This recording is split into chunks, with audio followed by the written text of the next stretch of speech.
You spend hundreds of dollars every year protecting your computer with antivirus software, encrypting your files, installing firewalls on your network, and mounting security cameras around your home. You treat the protection of your digital devices and your physical property as a matter of obvious non-negotiable necessity. And yet, in the same breath, in the same life, you leave the most powerful supercomputer in the known universe, your subconscious mind, completely unguarded, with the front door wide open and a welcome mat placed neatly at the threshold for every invader that passes by.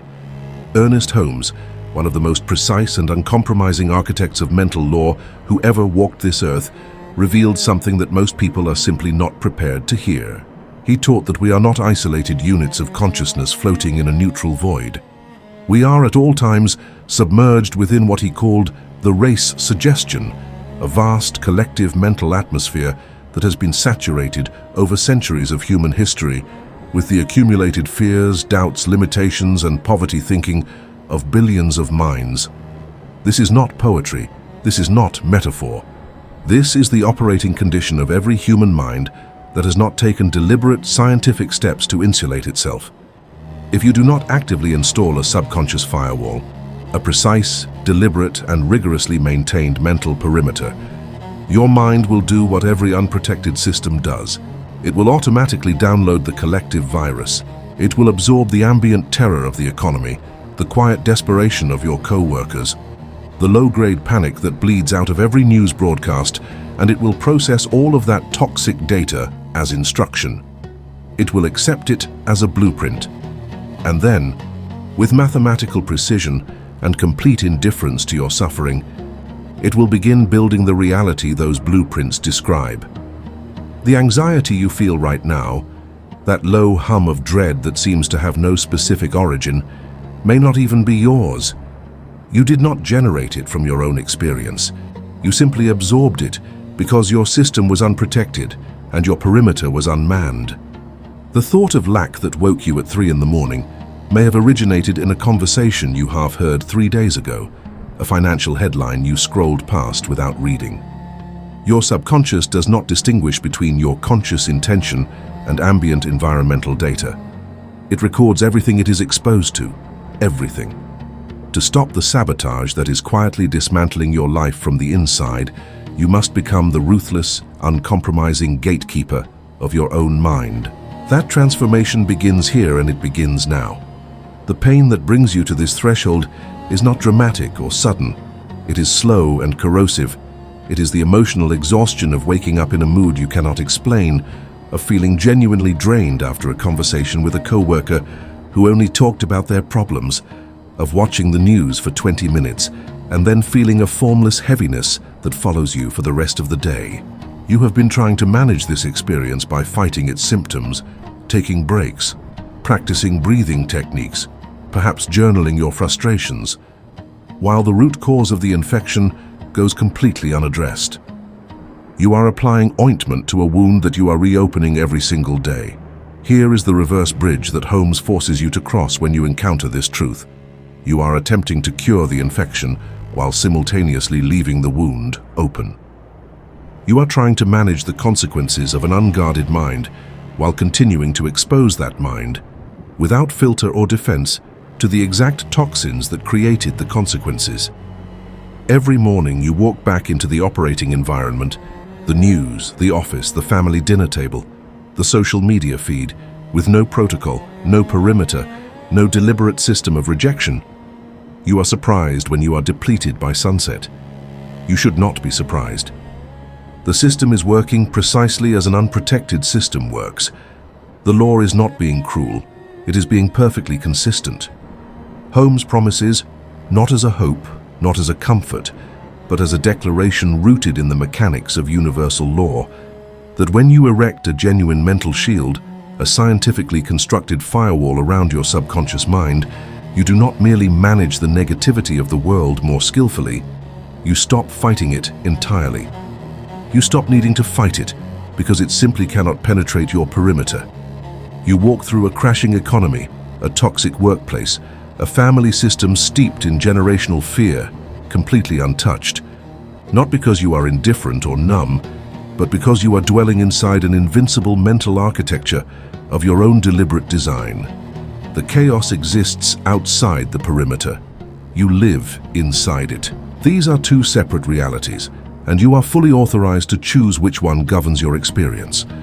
In this video, you are not going to receive inspirational advice or motivational encouragement. You are going to receive a protocol, a precise, step-by-step, scientifically grounded sequence of mental operations that Holmes encoded in his work under different names, and which we are going to call, in the language of this century, the Firewall Protocol. You will learn how to scientifically filter toxic data, fear, lack, doubt, collective panic, personal negativity, before it reaches the manifestation engine of your subconscious mind. You will learn to distinguish between data that serves your blueprint and data that corrupts it. And you will learn to execute the rejection of corrupted data, not with emotional effort or strain, but with the calm, automatic efficiency of a well-engineered system. However, there is a dimension of this teaching that most students of the law overlook until it is too late, and it is the most dangerous vulnerability in an otherwise strong firewall. It is called the compassion breach. It occurs at the precise moment when you lower your shield, not because you were careless, not because you were weak, but because you were trying to be kind. Someone you love is suffering. A friend is drowning in financial ruin, in grief, in illness. And you, out of genuine love, reach out to help them. And in the act of reaching, you step outside your perimeter, and they do not drag you down out of malice. They drag you down because a drowning person does not mean to pull their rescuer underwater. In part 4 of this teaching, you will learn the precise mechanics of how to help without being infected, how to lift someone toward the light without descending into their darkness to do it. Right now, before we go any further, I want you to do something deliberate. Scroll down to the comments section and type the words, "I lock the gate."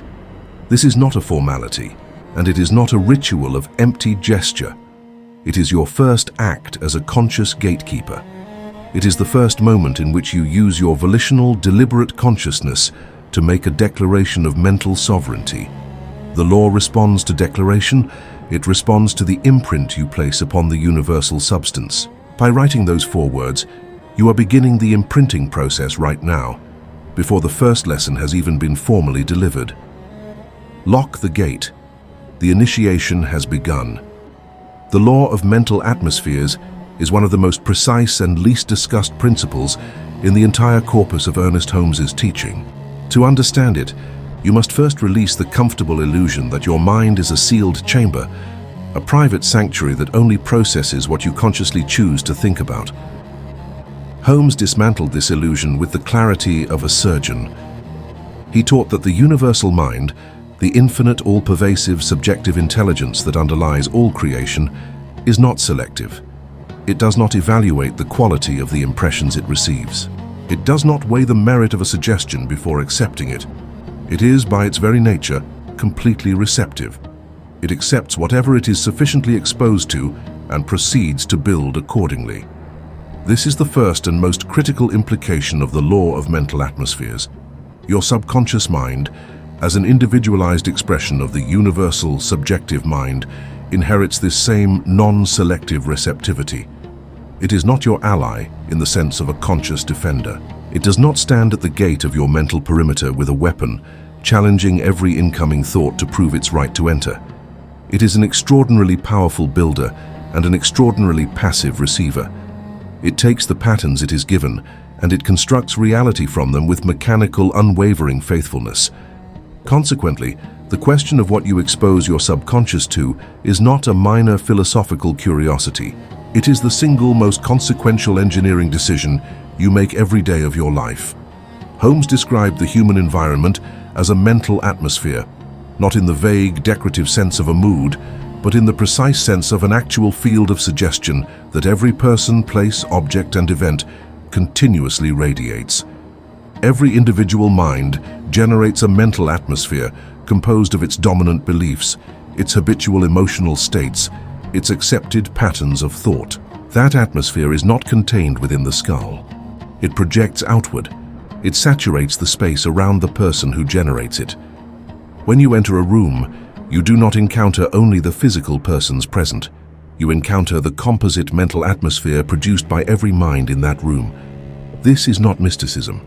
This is the operating reality that Holmes described with the same matter-of-fact authority a physicist uses to describe a magnetic field. Now extend this principle to its logical conclusion at the civilizational scale. Billions of human minds, most of them operating without conscious discipline, most of them saturated with centuries of inherited beliefs in lack, in disease, in conflict, in the fundamental insecurity of existence, all of them continuously radiating their mental atmospheres into the shared field of the universal subjective mind. Holmes called this accumulated composite the race suggestion. It is the dominant mental weather system of the planet. It is the default frequency of the collective human mind. And unless you have erected a conscious, deliberate, rigorously maintained firewall, your subconscious is immersed in this weather system every moment of every day, accepting its suggestions as instruction, recording its patterns as blueprint. Consider what this means in the concreteness of your daily life. When you are passively present in a conversation where people are complaining about money, where the narrative is that prices are too high, that opportunities are scarce, that wealth is reserved for the lucky or the ruthless, your subconscious mind is not simply filing this information under other people's opinions. It is recording it. It is imprinting it. It is receiving the pattern of lack and scarcity as a set of operating instructions. Because the subconscious does not distinguish between what you consciously endorse and what you are merely exposed to with sufficient frequency. Repetition is instruction. Exposure is programming. The law operates whether you believe in it or are even aware of it. It follows with the logical inevitability of a mathematical proof that you cannot afford the luxury of a passive mind. This is a phrase worth letting settle into your consciousness until its full weight is felt. You cannot afford, not as a matter of preference, not as a suggestion for the ambitious, but as a literal statement of cause and effect reality, the luxury of allowing your mind to drift, unguarded and unfiltered, through the mental atmosphere of race suggestion. Every moment of passive exposure to collective fear is a moment in which your manifestation engine is being fed corrupted data. Every unexamined conversation about scarcity is a moment in which your blueprint is being redrawn by hands other than yours. The crucial insight Holmes provides here is the specific mechanism by which this contamination operates. It does not require your agreement. It does not require your conscious belief. It only requires your passive exposure. This is what makes the threat so insidious and so underestimated. People imagine that they are protected from negative suggestion because they do not consciously believe what they are hearing. They listen to a colleague's fearful rant about the economy and they think to themselves, "I don't agree with this," and they consider themselves safe. They are not safe.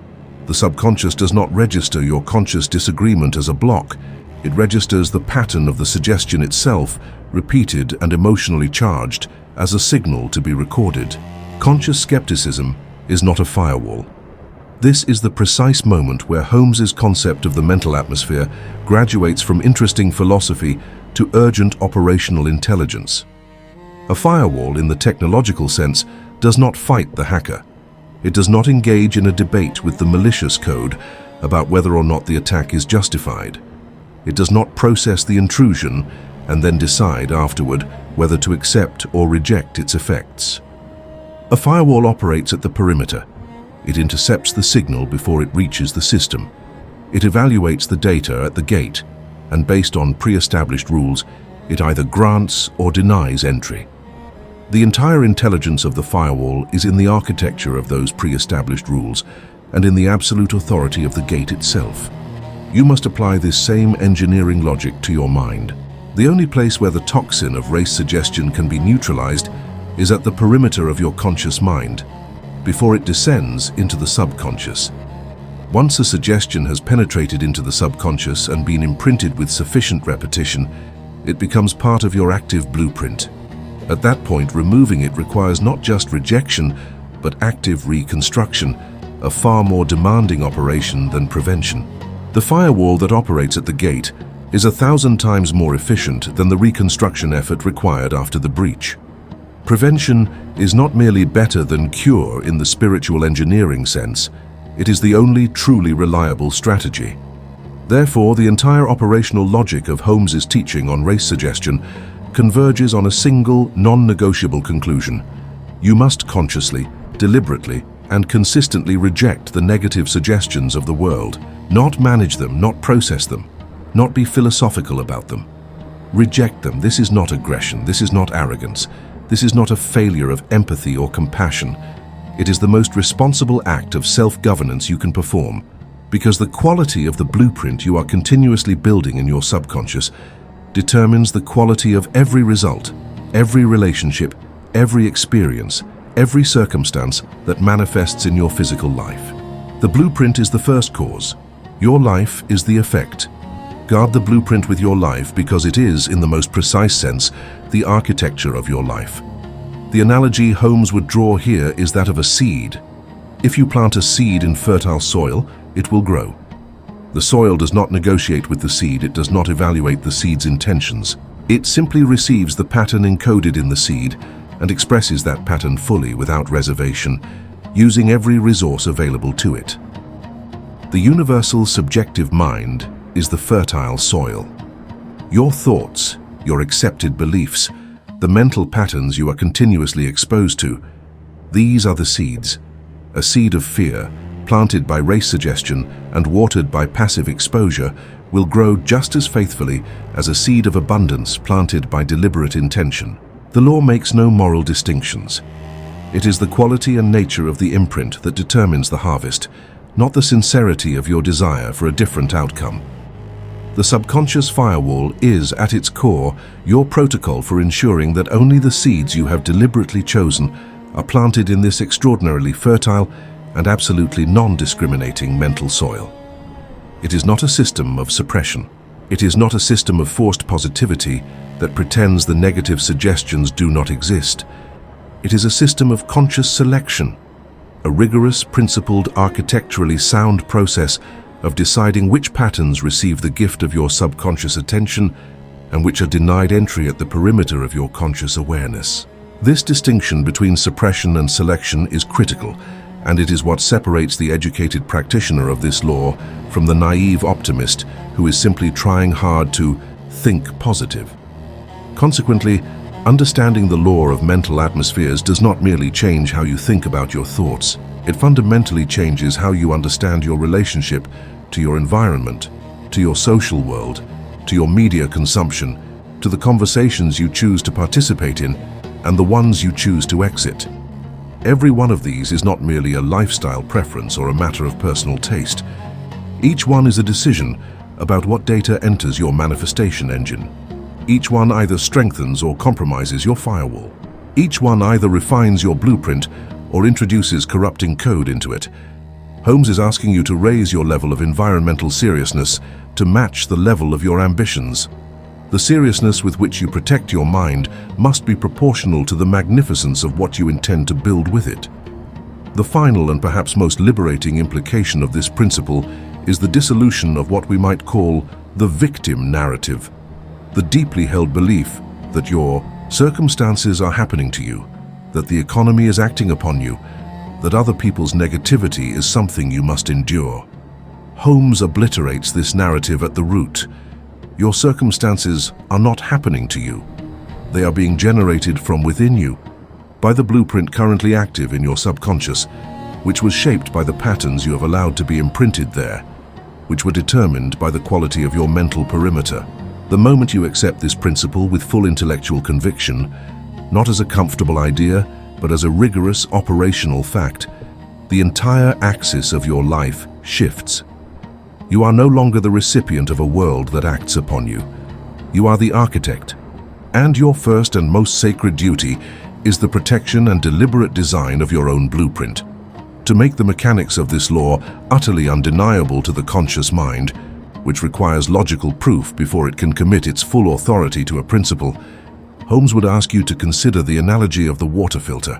Imagine a source of water that is heavily contaminated, carrying sediment, organic matter, the residue of 100 different pollutants it gathered on its journey from origin to your table. This water is not evil. It is simply carrying everything it encountered along its path. And now imagine a high-grade carbon filtration system placed between that contaminated source and the glass from which you will drink. The filter does not destroy the contaminants. It does not argue with them. It does not attempt to understand why they exist. It simply traps them at the membrane and refuses them passage. Only what passes through the filter's precise molecular architecture reaches the glass. Only the pure water makes the crossing. Your conscious mind is that filter. Your subconscious mind is the glass. Reality, the physical life you experience, the circumstances that manifest around you, the results that appear in your bank account, your relationships, your health, is the water you ultimately drink. This analogy is not decorative. It is a precise description of the causal sequence that Holmes mapped with extraordinary clarity. The conscious mind, when it is properly educated and disciplined, has the capacity to evaluate every incoming suggestion, every environmental pattern, every piece of data arriving from the race suggestion, and to determine, with deliberate authority, whether that pattern will be permitted to descend into the subconscious and become part of the active blueprint. The tragedy, and Holmes describes it as nothing less, is that the vast majority of human beings have never been taught that this filtering function exists, let alone how to engage it deliberately. They move through their days with the filter removed. The contaminated water of race suggestion, the collective beliefs in scarcity, disease, failure, and limitation, flows directly and unimpeded from the environmental source straight into the subconscious glass. And then, with the impeccable efficiency of universal law, their lived reality reflects the quality of what is in the glass. They look at their circumstances and feel confused, betrayed, unlucky. They do not realize that the contamination in their reality is a perfect, faithful reflection of the contamination they allowed into their subconscious by leaving the filter out of the system. Now introduce a muddy conversation. A colleague who spends 40 minutes discussing the hopelessness of the economic situation, the certainty of further layoffs, the impossibility of financial security in the current climate. If your conscious filter is not engaged, this conversation is not merely unpleasant. It is actively delivering muddy water into your glass. The patterns of scarcity and hopelessness carried in those words do not stop at the border of your conscious awareness. They flow through and they add their sediment to the composite blueprint that your subconscious is continuously holding and expressing. Consequently, you do not merely feel demoralized after the conversation. You have, at the level of subconscious imprint, added another layer of poverty pattern to the mold from which your financial reality is being cast. Holmes is relentlessly specific about this causal chain because the precision of the law demands specificity. Every muddy conversation, every toxic news broadcast consumed without conscious filtering, every complaint session engaged in without deliberate rejection, every fearful social media feed scrolled through passively. Each one is a deposit of sediment into the subconscious glass. The deposits accumulate. The blueprint degrades. The results in physical reality reflect the degradation. This is not punishment. This is not karma in any moralistic sense. This is simply the law of cause and effect, operating with the impersonal mathematical consistency that Holmes compared to the law of gravity. The law does not care about your intentions. It responds to the imprint. It builds from the blueprint. Period. It follows, therefore, that the work of tightening the filter is not optional for the serious student of this law. Tightening the filter is Holmes's operational language for the process of engaging the conscious mind's selective, evaluative authority with increasing precision and consistency. A loose filter allows large particles through. A tight filter captures even the finest sediment. At the beginning of this practice, you may be catching only the obvious, dramatic, negative suggestions, the explicit fears, the overt statements of limitation. As your practice matures, the filter becomes finer. You begin to catch the subtle suggestions, the undertone of resignation in a realistic conversation, the barely audible message of powerlessness in what seems like practical advice. The filter tightens with use. The water filter analogy also illuminates a principle that trips up many students. The filter does not need to hate the contaminated water in order to do its job. It has no relationship with the contaminants whatsoever, except the functional relationship of refusal. This is the operational posture you are cultivating toward race suggestion. You do not need to be angered by negative people. You do not need to be frightened of toxic news. You do not need to be emotionally invested in the struggle of rejecting contamination. You simply need to operate the filter with calm, consistent, automatic efficiency. The filter does not strain, it does not exhaust itself. It simply performs its function by virtue of what it is and how it is designed. Your conscious mind, properly educated, performs the same function with the same effortless authority. The glass itself, your subconscious, deserves a moment of specific consideration in this analogy, because it illuminates the full stakes of what you are either protecting or neglecting. The subconscious is not a passive receptacle that holds water neutrally until you decide to drink it. It is actively communicating its contents to the universal creative medium at every moment. The patterns imprinted in your subconscious are continuously being expressed outward into physical reality with the full creative power of the law behind them. The glass is not sealed. It is continuously and actively pouring its contents into the mold of your manifest experience. Therefore, the quality of what is in the glass is not merely a private internal matter. It is the direct determinant of every external result in your life. The filter protects the glass. The glass determines the harvest. The filter is therefore the guardian of your entire destiny. Holmes made the further point, and this is where the analogy reaches its most surgical precision, that the subconscious mind, like the glass of water, cannot distinguish between pure water and contaminated water once the contamination has been sufficiently mixed in. Once the sediment of race suggestion has been imprinted with sufficient repetition, it becomes indistinguishable to the subconscious from your own deliberate creative intention. The subconscious does not remember the origin of the pattern. It does not tag incoming data with the label foreign contamination, handle with caution. It processes the pattern according to its nature, and it builds from it with the same creative fidelity it would bring to your most cherished, deliberately chosen belief. This is why the filter must operate before the contamination enters the glass, not afterward. Once it is in, the extraction is far more demanding. The logical conclusion that every analytical mind must reach upon following this argument to its end is that the conscious mind's filtering function is not a luxury feature of the human mental architecture. It is the load-bearing wall.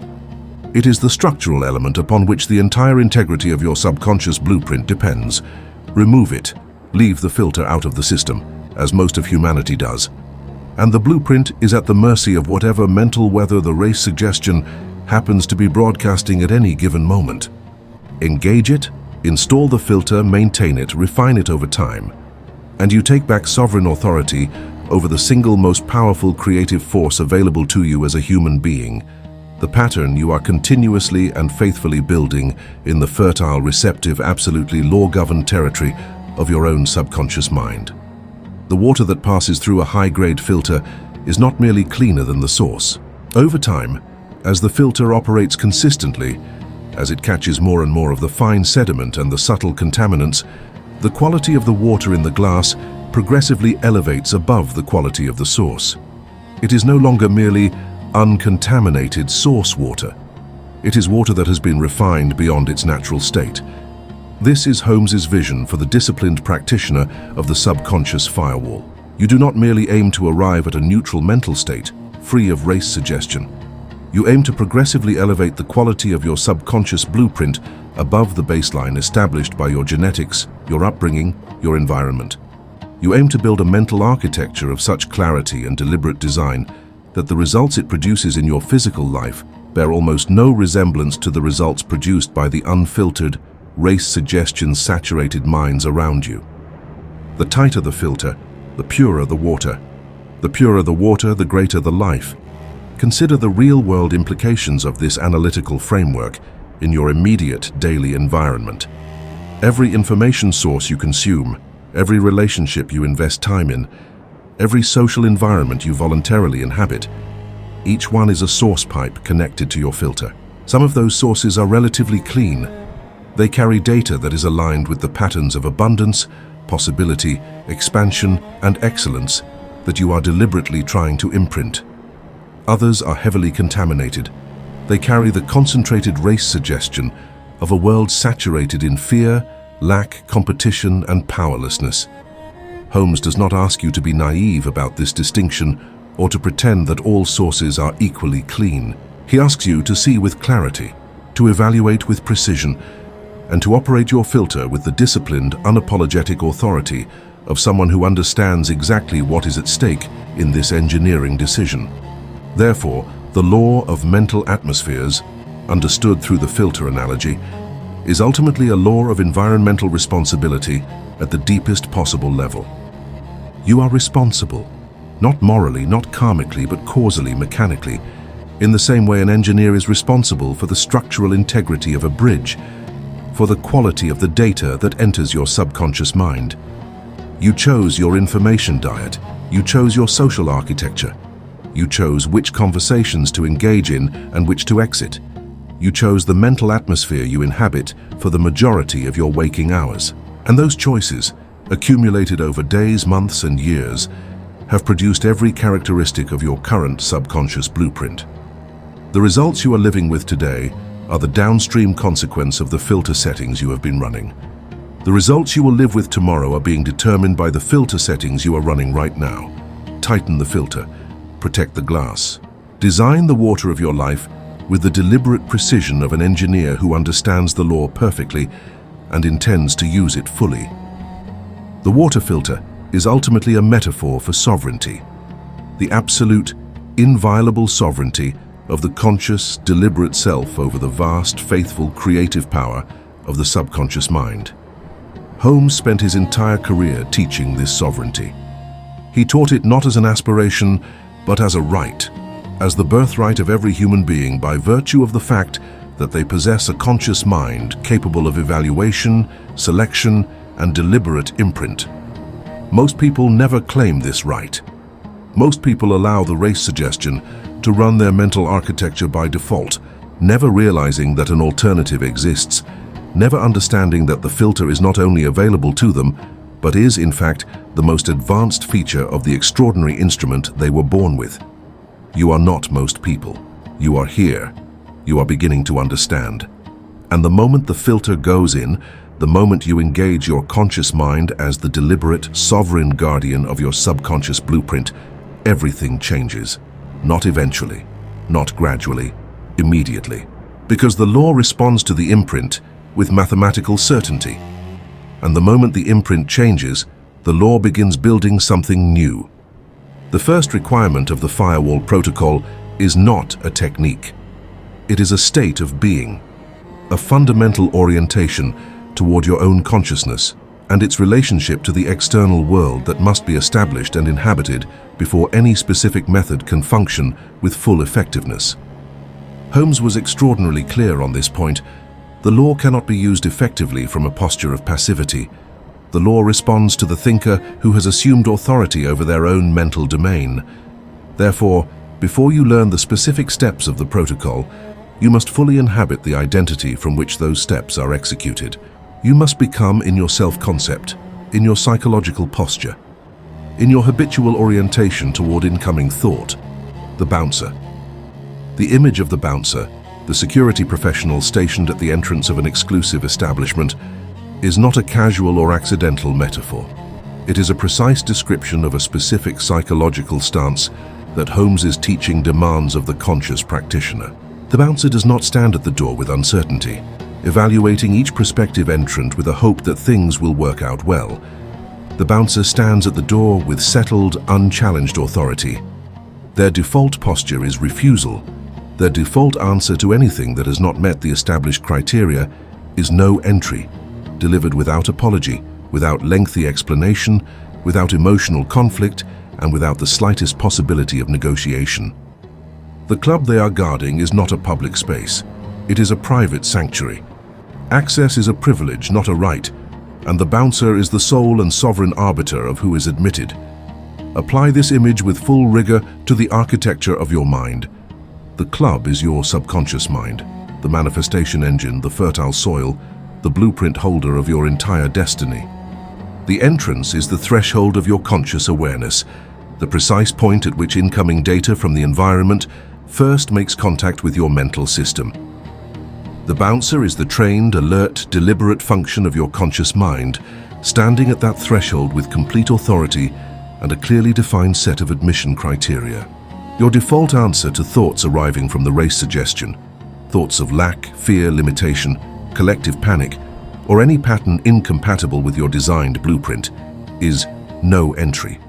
Not, let me think about this. Not, I'll try to ignore it. No entry. Full stop. The authority is absolute.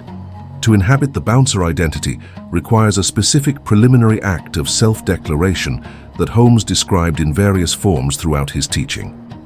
You must, through deliberate, conscious intention, appoint yourself to this role.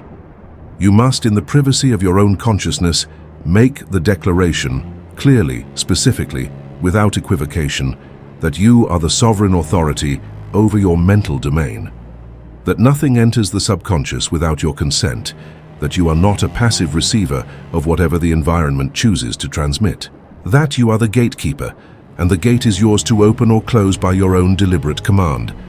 This declaration is not merely psychological self-help. It is the establishment of a new operative imprint in the subconscious itself, the imprint of sovereignty, of authority, of a mind that governs itself. The law will honor this imprint as faithfully as it honors any other. The practical daily expression of the bouncer identity is what Holmes would describe as a state of alert receptivity, a quality of conscious attention that is simultaneously open to genuine experience and rigorously closed to contaminating suggestion. This is a subtle and important distinction. The bouncer does not close the door of the conscious mind to all incoming information. That would be a kind of psychological withdrawal from life that serves no one, and certainly serves no creative purpose. The bouncer remains fully engaged with the world, fully present in every conversation, fully aware of every environmental signal. But every piece of incoming data is evaluated quickly, efficiently at the gate, before it is permitted passage. Is this pattern consistent with my blueprint? Does this suggestion align with the truth I have chosen to imprint? If yes, entry is granted. If no, the door remains closed. The psychological challenge in establishing the bouncer identity is the long cultural conditioning that tells you that closing the mental door to the world's fear is somehow an act of antisocial arrogance, that being a good person requires that you open yourself to the suffering and fear of others, that empathy demands permeability, that compassion requires vulnerability. Holmes addresses this conditioning directly and with characteristic precision. He draws a distinction between sympathy, the act of lowering your frequency to match the suffering of another, and compassion, which is the act of holding the highest possible vision of truth and possibility for another while maintaining your own frequency unchanged. The bouncer is not unfeeling. The bouncer is protecting something infinitely more valuable than comfort. They are protecting the integrity of the blueprint from which your help will ultimately flow. A bouncer who abandons their post to comfort a distressed person in the street has left the entrance unguarded. While their back is turned, the infiltrators enter unchallenged. Their goodwill, however genuine, has produced a security failure. This is the exact dynamic Holmes warns against. The moment you leave the gate to engage with the world's fear on its own terms, agreeing with it, validating it, emotionally inhabiting it, the gate is unguarded. The race suggestion flows in. And now you are not in a position to help anyone, because your own blueprint has been contaminated. The bouncer's post is the post from which all genuine help originates. Leave it, and you lose both the protection and the power to serve. Therefore, the preparation required before executing the Firewall Protocol is the full, deeply settled, psychologically inhabited assumption of the bouncer's identity. Not as a role you play, not as a performance you put on for the world, but as the truth of what you are in relation to your own consciousness. You are the thinker who governs the thought, You are the gatekeeper who decides the imprint. You are the first cause of every effect in your own experience. This is not self-aggrandizement. This is the most accurate description of your actual metaphysical situation that Holmes's entire body of work amounts to. You have always been the gatekeeper. You have simply not been functioning as one. That ends now.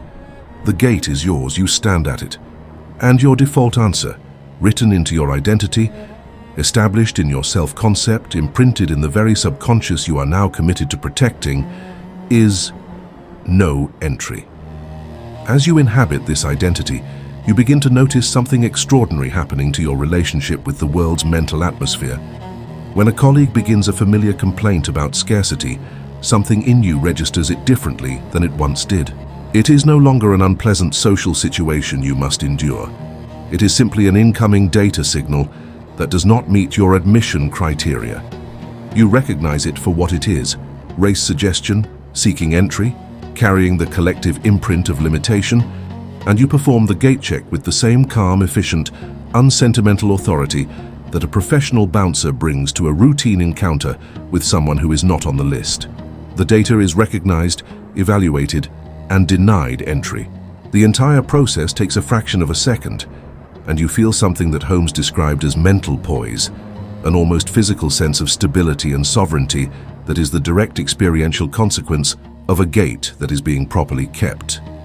Over time, as the bouncer identity becomes more deeply established, more habitually inhabited, more automatic in its operation, something further happens that Holmes describes as a shift in what the mind naturally attracts. When the gate is properly maintained, when the subconscious is being fed a consistent, deliberate, high-quality diet of chosen patterns, the overall mental atmosphere that you yourself radiate begins to change. You begin to carry into every room you enter a palpable quality of settled authority and creative certainty that is the atmospheric expression of a clean, well-governed blueprint. People sense it. Opportunities arise in its presence. The quality of what the universal creative medium delivers into your experience begins to reflect the quality of the imprint you are now consistently holding. The bouncer at the gate was always the most important person in the entire operation. You simply did not know it until now. The bouncer identity is also the resolution of one of the most common and debilitating experiences that people bring to the study of these laws: the experience of feeling fundamentally at the mercy of their environment, of feeling that their mood, their energy, their creative capacity, their sense of possibility are all subject to the weather of the external world. The economy crashes, and they crash with it. A colleague is in a terrible mood, and they absorb it before the morning is half over. A news broadcast delivers 30 minutes of coordinated alarm, and they carry that alarm as a physical weight for the rest of the day. This experience of environmental helplessness is, at its deepest root, the experience of someone who does not know that they have a gate, or does not believe that the gate is truly theirs to keep. The moment the bouncer assumes the post, the moment the identity of gatekeeper is fully inhabited, this helplessness dissolves, not because the environment becomes less chaotic, but because the relationship between you and the environment has been fundamentally restructured. The chaos is still there. You are simply no longer permitting it entry. Holmes's preparatory instruction, therefore, can be summarized with a precision that bears exact repetition. Before the protocol, before the techniques, before the specific mental operations of the firewall, there must be the identity. You must decide at the deepest level of your self-concept that you are a sovereign mind, that your subconscious is a protected, sacred creative space, not a public forum, that your default posture toward the race suggestion of the world is not curiosity, not sympathy, not passive reception, but the calm, absolute, non-negotiable authority of a gatekeeper who knows what they are protecting and why it matters beyond all calculation. This is the required state. This is the bouncer. Assume the post, because the protocol you are about to receive can only be executed with full effectiveness from the sovereign ground of this identity. The gate is there. It has always been there, and you have always held the key. When Holmes described the human mind in its ideal, fully awakened state, He was not describing someone who had achieved a permanent state of meditative transcendence, detached from the world and its conditions. He was describing someone who walked through the world with a live gait, who was fully present, fully engaged, fully alive to the richness and complexity of human experience, and who, simultaneously, was maintaining a clear, bright, absolutely functional perimeter around the sacred creative space of their subconscious. That is the bouncer at full operational capacity. Not a hermit, not a recluse, not a person who has numbed themselves to experience. A fully alive, fully engaged, fully present human being who has simply installed the most critical piece of mental infrastructure available to them. A gate staffed at all times by the alert, trained sovereign authority of their own conscious mind. This is the preparation. This is the foundation from which the protocol launches, and you are now ready. Understand, finally, that assuming the bouncer identity is itself a creative act of the highest order. Every time you consciously step into this role, every time you choose deliberately and with full awareness to stand at the gate of your own mind and exercise sovereign authority over what receives entry, you are performing an act of self-creation. You are imprinting upon your subconscious the pattern of sovereignty itself. You are feeding the manifestation engine the image of a powerful, deliberate, self-governing thinker. And the law, faithful and mathematical, will build from that image. It will build in your character, in your presence, in the quality of your decisions, in the nature of the results that appear in your life, the exact reflection of the sovereign mind you are declaring yourself to be. The bouncer is not just protecting your destiny. The bouncer is, in the very act of keeping the gate, continuously creating it. Step 1 of the Firewall Protocol is what Holmes would describe as the exercise of conscious awareness, the precise, trained, split-second ability to recognize a contaminating thought at the moment of its arrival, before it has descended into the territory of the subconscious. In the language of this protocol, this is called the scan. The scan is not a technique you apply after the thought has had time to settle in. It is a continuous, background-running monitoring function of the conscious mind. An alert, always active attentiveness to the data stream arriving from your environment. When a thought of fear makes contact with your awareness, the economy is crashing, opportunities are closing, the situation is beyond repair. The trained conscious mind catches it, not at the moment it has already begun to reverberate through your emotional system, but at the moment of first contact, in what Holmes described as the antechamber of consciousness. The antechamber is the borderland, the space between the outer environment and the inner subconscious, where the conscious filter operates with its full, uncompromised authority. The skill of the scan develops with practice, but its foundational requirement is a quality of mental alertness that is itself the product of the bouncer identity established in the previous section. A mind that has not accepted its gatekeeping responsibility will not be alert to incoming thought in this precise way. It will be passive, drifting, accepting the flow of mental data from the environment with the same uncritical openness it has always exercised. The first training objective, therefore, is to cultivate what might be called thought awareness, the trained ability to observe your own thought process in real time, to catch thoughts as events as they occur, rather than discovering, hours later, that you have spent the morning swimming in collective panic without ever making a conscious decision to do so. This is not a mystical attainment. It is a learnable practical skill, and Holmes's entire teaching on the conscious mind is essentially a curriculum for developing it. In practical terms, the scan begins with a commitment to a single, simple question that you apply to every piece of mental data that arrives from your environment. Is this pattern consistent with my blueprint, or is it race suggestion-seeking entry? This question, practiced consistently until it becomes automatic, is the operating algorithm of the scan. It does not require lengthy deliberation. It requires only that the conscious mind remain alert enough to ask it. When a colleague delivers a speech of financial doom, when a news alert arrives carrying the latest report of civilizational collapse, when a family member voices the familiar narrative of powerlessness and victimhood, the scan activates. The thought is caught at the antechamber. The question is asked, and the answer, in the vast majority of these cases, is immediate and clear. Race suggestion. Not my blueprint, not my truth. Caught. Step 2 is the rejection, which Holmes described as an act of deliberate, forceful, authoritative denial. The thought has been caught at the antechamber. The scan has identified it as contaminating data. Now the filter performs its core function. It denies entry.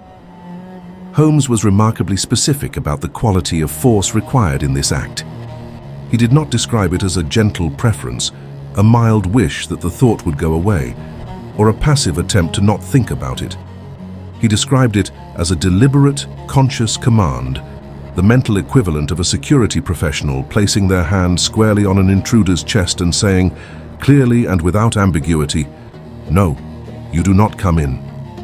This is the delete button. This is the block.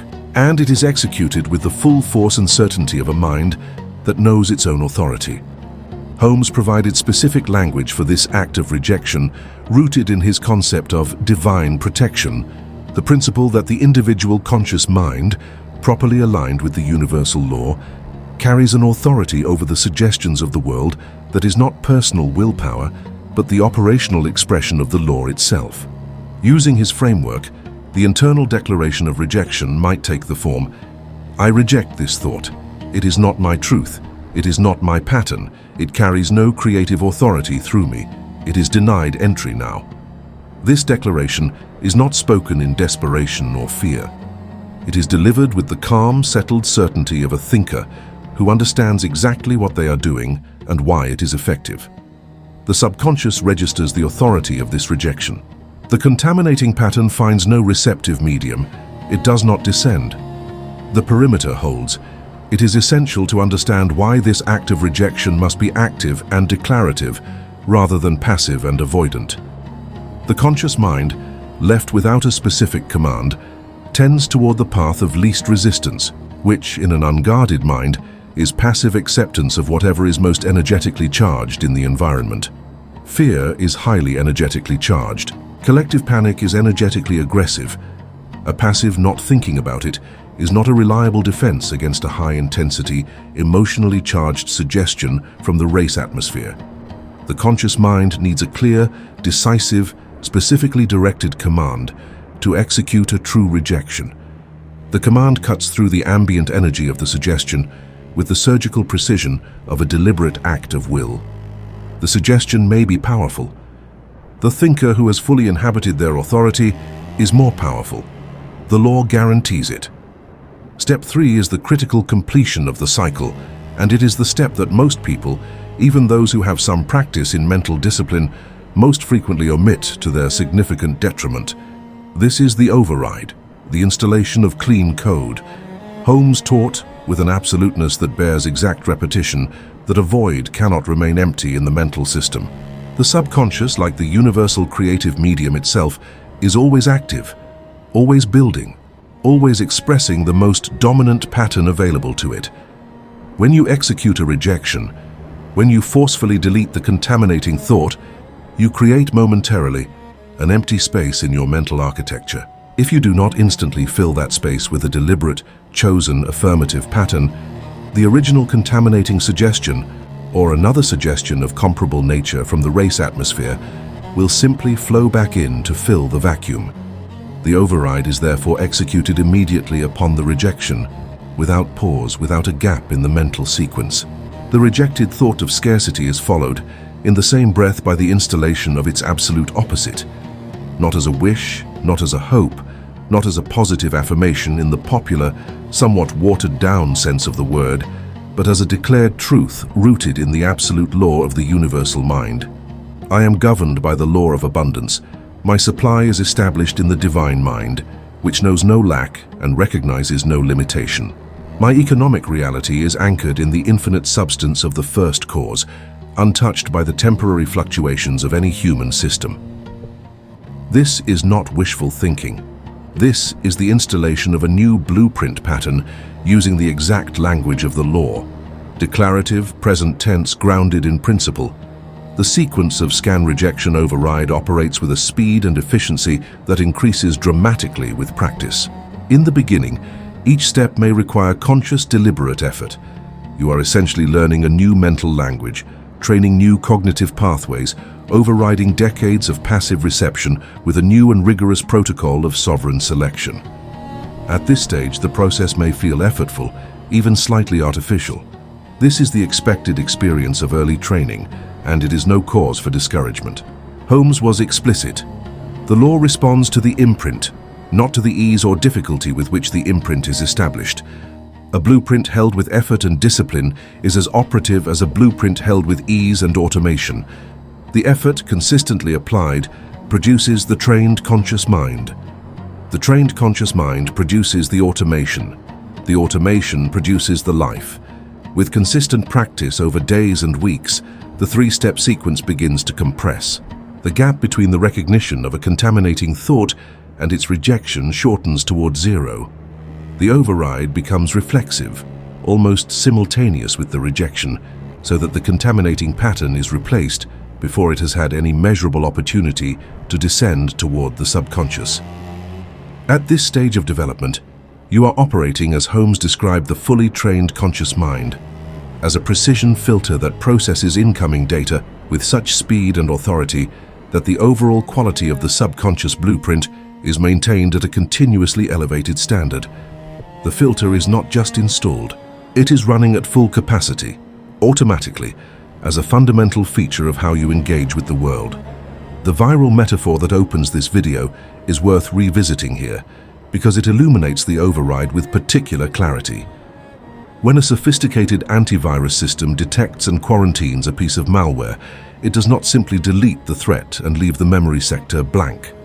A blank sector is a vulnerability, an open space that the next passing malware can immediately occupy. The security protocol quarantines the threat, deletes it, and then writes clean, verified data to the cleared sector so that no vacancy exists for the next intrusion to exploit. The override is this writing of clean data. The positive, principle-grounded declaration of truth is the verified, clean code that fills the cleared sector and leaves no vacancy. The system is not merely cleaned, it is upgraded. This is the full operational sequence. The firewall does not just exclude the virus, it replaces it with something better. Now consider the cumulative effect of this protocol executed consistently over an extended period. Every rejection executed is a contaminating pattern that did not reach the subconscious. Every override installed is an additional deposit of chosen, aligned, principle-grounded pattern in the subconscious blueprint. Over days, months, years of consistent practice, the blueprint does not merely become free of contamination. It becomes progressively, measurably, qualitatively superior to the blueprint it replaced. The scan becomes sharper. The rejection becomes more authoritative. The override becomes more precise. The blueprint reflects the escalating quality of the data that has been consistently deposited in it, and the physical reality expressed from that blueprint reflects, with the mathematical certainty of law, the escalating quality of the blueprint itself. The protocol is not a maintenance activity.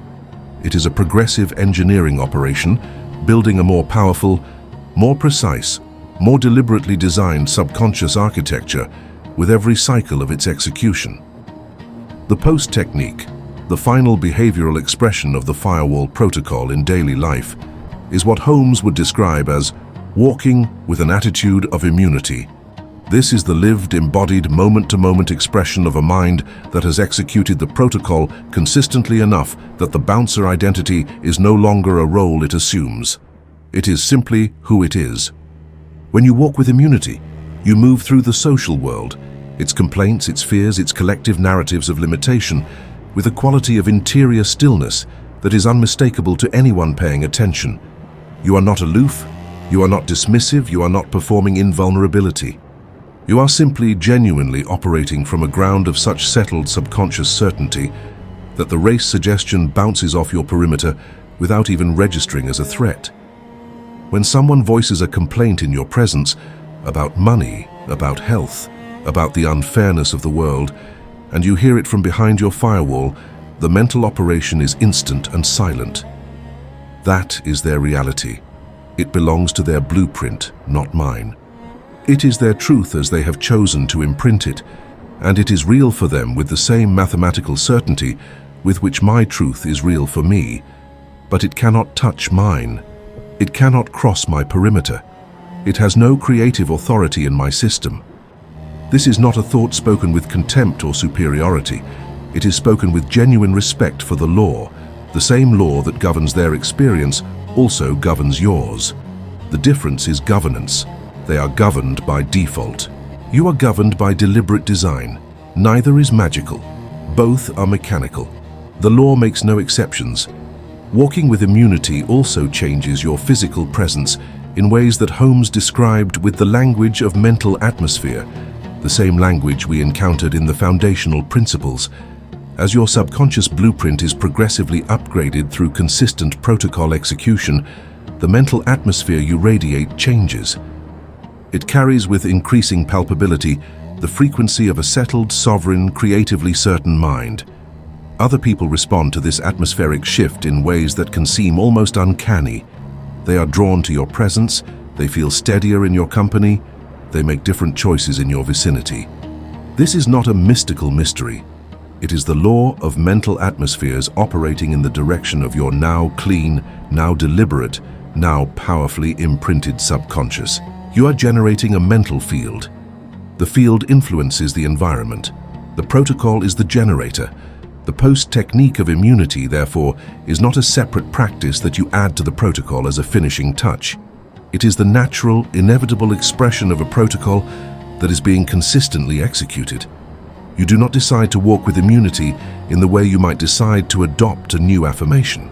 You discover one day that you are walking with immunity, that the complaints and fears of the race suggestion are flowing around you rather than into you, that you are entering challenging environments and leaving them as clean as you entered, that the thing Holmes promised, the ability to dwell in an invincible bubble of your own design, untouched by the chaos of the economy and the fear of the society, is not a future goal, but a present reality.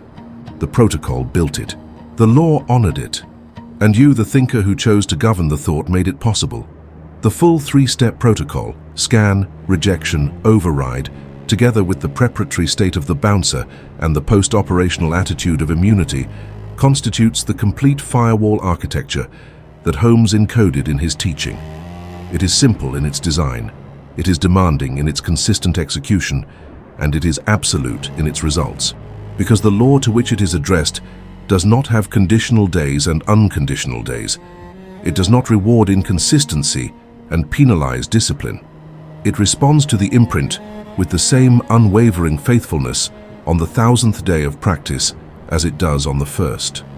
The difference being that the 1000th day's imprint is the cumulative product of 1000 days of deliberate, sovereign, expertly executed mental engineering. The firewall you will build with this protocol is not a temporary shield. It is a permanent architectural feature of a mind that has fully awakened to its own creative authority. Build it carefully, maintain it rigorously, and trust the law to honor it with the precision and the power it has always, without exception, brought to the blueprint of every thinker who has ever dared to hold their gate. The compassion breach is the single most dangerous vulnerability in an otherwise disciplined subconscious firewall, precisely because it does not arise from carelessness, laziness, or ignorance of the law. It arises from one of the most genuinely admirable human impulses, the desire to be kind to someone who is suffering. This is what makes it a fatal mistake, in the exact operational sense Holmes intended. It is a security failure that originates inside the perimeter, authored by the Guardian themselves, at the precise moment when their intentions are most pure. The breach happens when you lower your shield not out of inattention but out of love, and then discover too late that you have stepped out of the protected zone into the mental atmosphere of someone else's limitation, and that their atmosphere is now yours. Understand the mechanics of this breach precisely before examining its specific forms. When you enter the mental atmosphere of another person's suffering, when you allow yourself to be emotionally immersed in their narrative of limitation, to feel their reality as your own, to accept, even temporarily, the validity of their poverty code, or their sickness code, or their failure code, as an accurate description of universal truth, you have, in Holmes' exact language, lowered your frequency to theirs. And the subconscious, which is recording the dominant emotional and mental pattern of your present experience, does not know that you entered this frequency out of compassion. It records the frequency itself. It imprints the pattern of lack or failure or sickness that you are emotionally inhabiting as a new data point in your blueprint. The intention is irrelevant. The law responds to the imprint. And the imprint, in the moment of the compassion breach, carries the signature of someone else's nightmare. The first and most common form of this breach, and the one that was specifically identified as the hook for Part 4 of this teaching, is the error of sympathizing with failure. A friend sits across from you, and in their eyes you can see the genuine, unmistakable weight of a real catastrophe. Their business has collapsed. Their savings are gone. The narrative they tell is specific, detailed, and emotionally raw. And you, because you are not a cold person, because you are a genuine human being with the capacity for empathy, feel the pull to descend into their pain with them, to confirm that yes, life is unfair, to agree that yes, the system is broken, to validate their experience of powerlessness by matching it with your own temporary powerlessness on their behalf. This impulse seems generous. It seems like the definition of friendship. Holmes declares that it is neither, and that this declaration is not harsh but precise. When you agree with a friend's narrative of limitation, when you validate their poverty code, when you confirm their belief that their situation is as dire and as permanent as they currently experience it to be, you are doing two things simultaneously, both of which are destructive. First, you are lowering your own firewall and downloading their poverty code into your subconscious. The imprint of lack, of financial ruin, of systemic unfairness takes up residence in your blueprint, alongside everything you have deliberately cultivated there. Second, and perhaps more consequentially, you are depriving your friend of the only help that could actually change their situation. The unwavering vision of their potential, held by a mind clear enough to see past their current limitation. When you descend into their nightmare to keep them company, you bring nothing but an extra body in the dark. When you remain at your frequency and see the truth of their abundance and possibility clearly from above, you become a lighthouse. Holmes is blunt.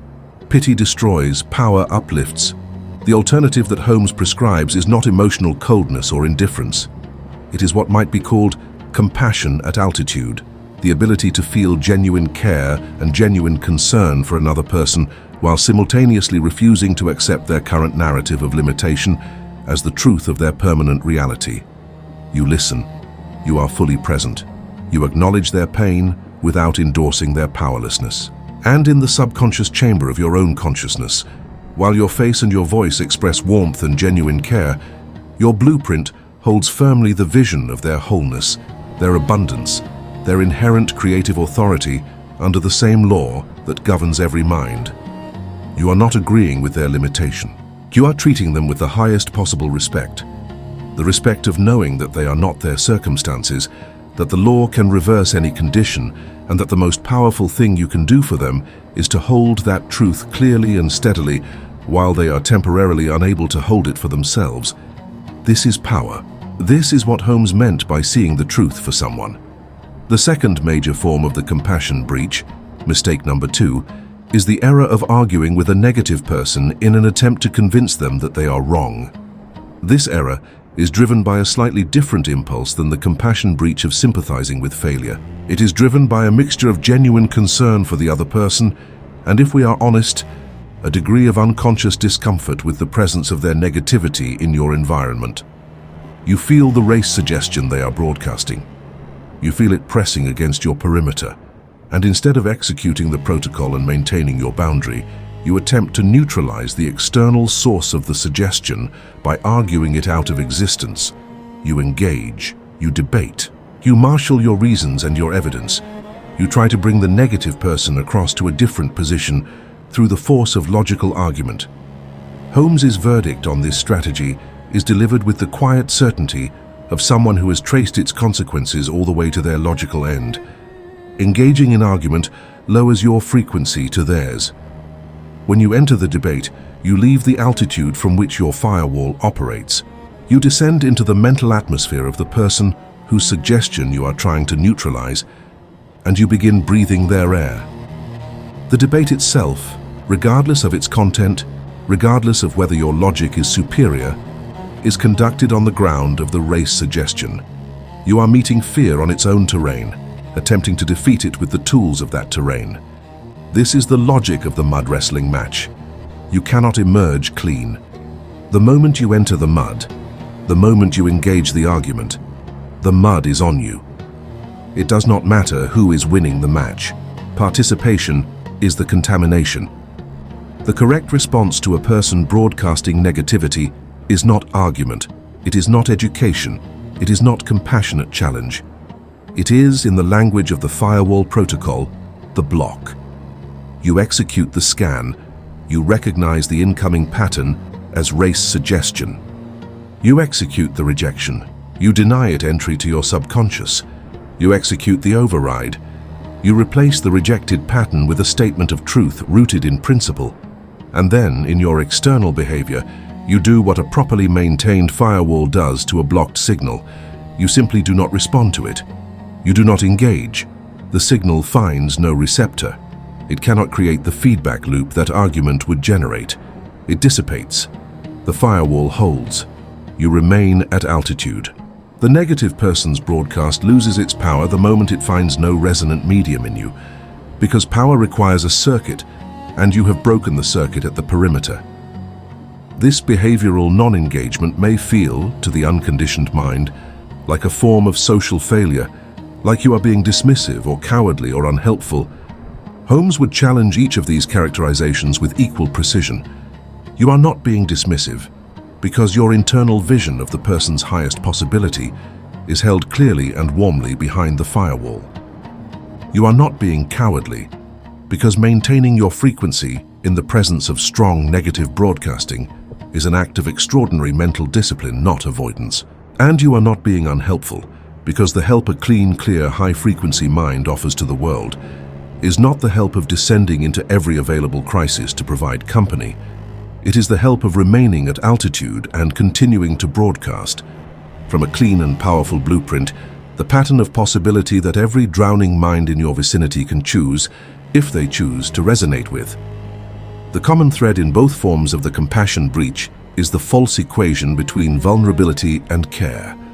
The cultural suggestion that genuine empathy requires that you lower your defenses, that real compassion demands that you become permeable to suffering, that to maintain your frequency in the presence of someone else's pain is somehow selfish or callous.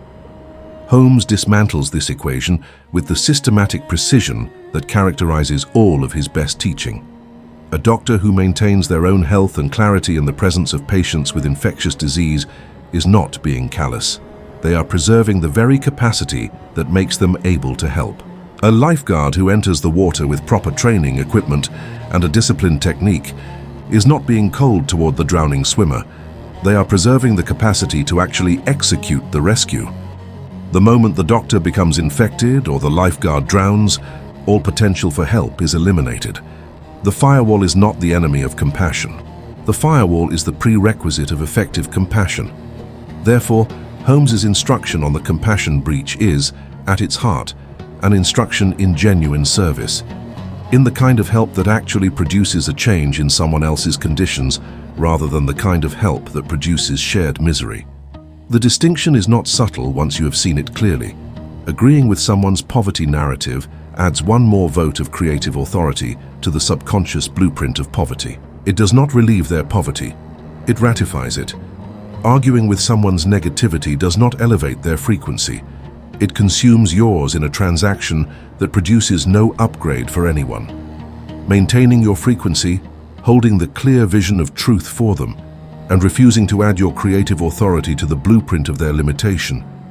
This is the act that creates the only possible opening for the law to operate differently in their experience. You cannot force the law to build a new reality for someone who is holding a blueprint of the old one. But you can refuse to add your imprint to the old blueprint. And that refusal is, in the deepest sense, the most loving thing you can do. The practical daily application of these insights produces a set of behavioral orientations that become, with practice, second nature. In a conversation with someone who is telling you a story of financial ruin, you listen with genuine warmth, You acknowledge the reality of their pain without endorsing the permanence of their condition, and you speak, when you speak, from the language of possibility rather than the language of commiseration. You do not say, "That is terrible and I don't know how you'll manage." You say, "This is a difficulty, and I know that you have the capacity to move through it." These are not empty platitudes. They are deliberate acts of imprint management. The choice to introduce into the shared mental atmosphere of the conversation a pattern of possibility rather than a pattern of limitation. The law is present in the conversation. What you choose to feed it matters. In the context of arguing with negative people, the practical behavioral guidance is simpler and perhaps more challenging to execute because it requires the suppression of an almost reflexive human impulse toward engagement. When a negative person makes a statement that you recognize as race suggestion, whether it is aimed at you personally or broadcast into the general atmosphere of a shared space, you practice the internal block: scan, reject, override. Externally, you exercise what Holmes described as mental poise, a quality of calm, centered non-reactivity that communicates nothing hostile and nothing weak. You do not agree. You do not argue. You do not visibly react. You simply remain steady, present and clean behind your perimeter.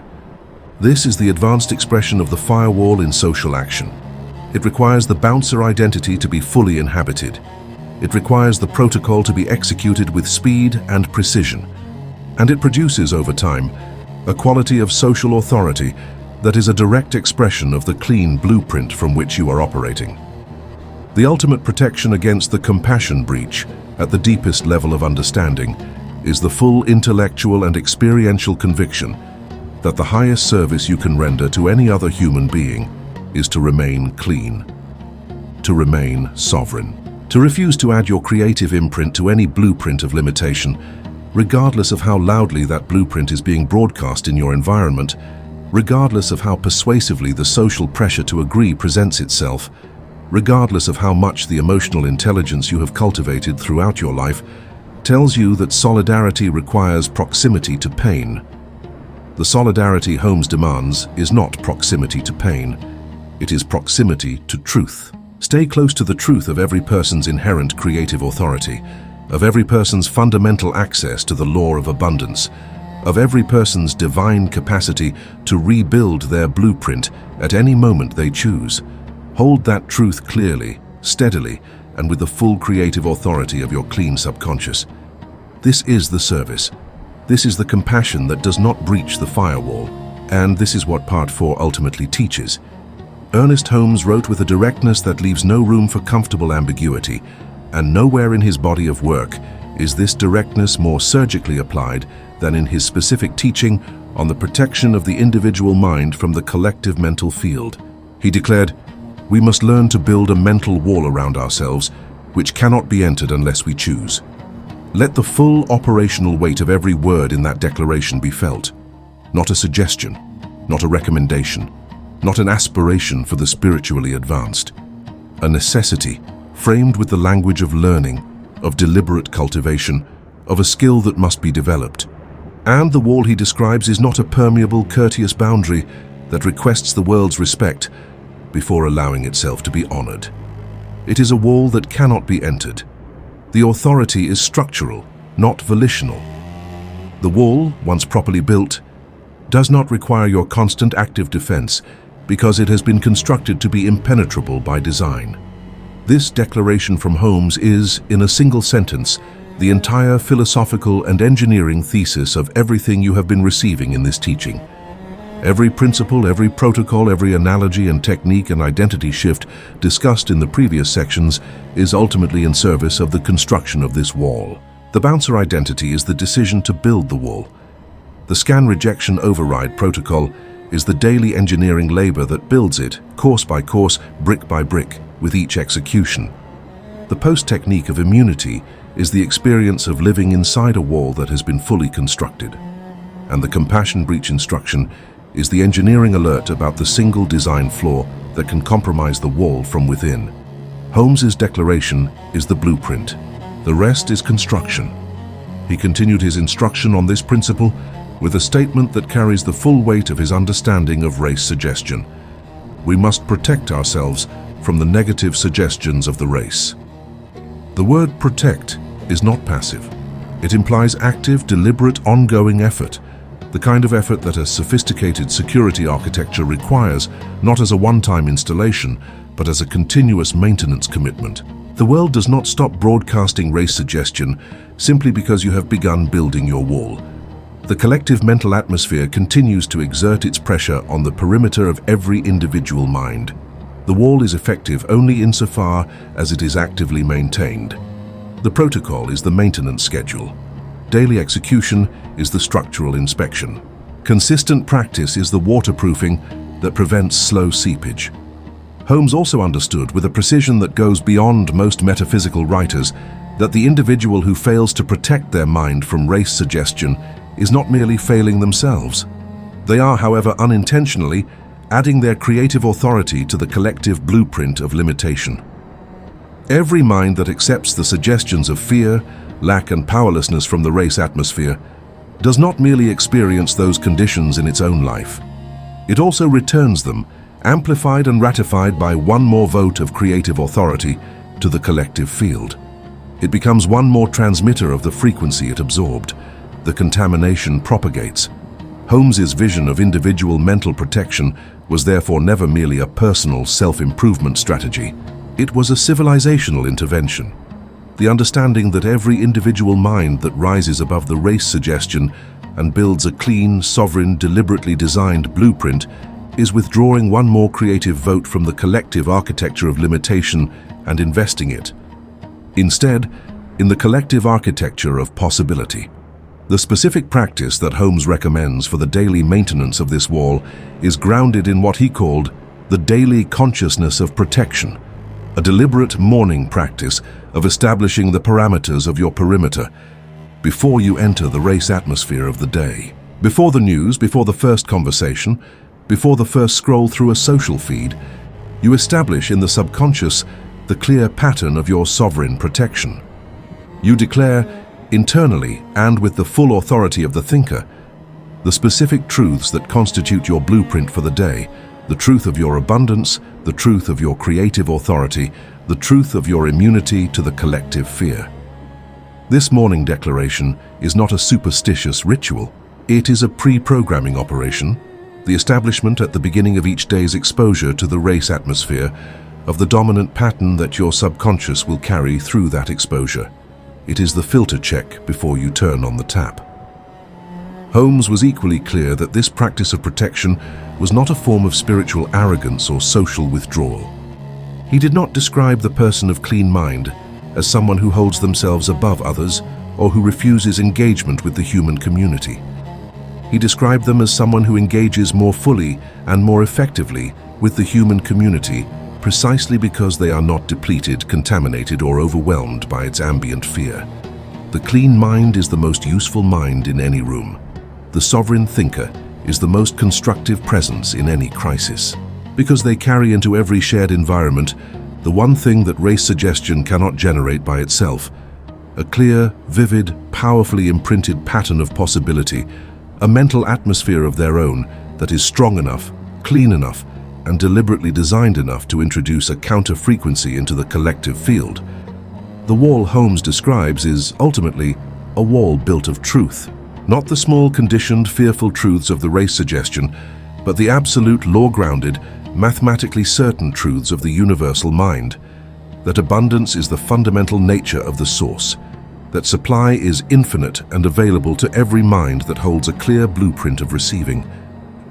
That no external condition, no economic collapse, no social chaos, no family history of limitation has any authority over a subconscious that has been deliberately imprinted with the pattern of its own creative authority. These truths, held consistently, declared daily, imprinted through the relentless execution of the override with each rejection. These are the bricks of the wall. They are impenetrable not because they resist the race suggestion with force, but because they leave no vacant space for it to occupy. The command from Holmes that deserves permanent residence in your active consciousness, not as a memorized phrase but as an operative conviction, is this: the wall is yours to build and it is yours to maintain. and nothing in the universe has any authority to enter it unless you choose to open the gate. This is not metaphor. In the precise mechanistic law-governed reality that Holmes described, this is an exact statement of your situation as a conscious, volitional being equipped with a conscious mind and a subconscious manifestation engine. The world may be relentlessly broadcasting race suggestion at your perimeter. The law does not allow that broadcast to penetrate without your consent.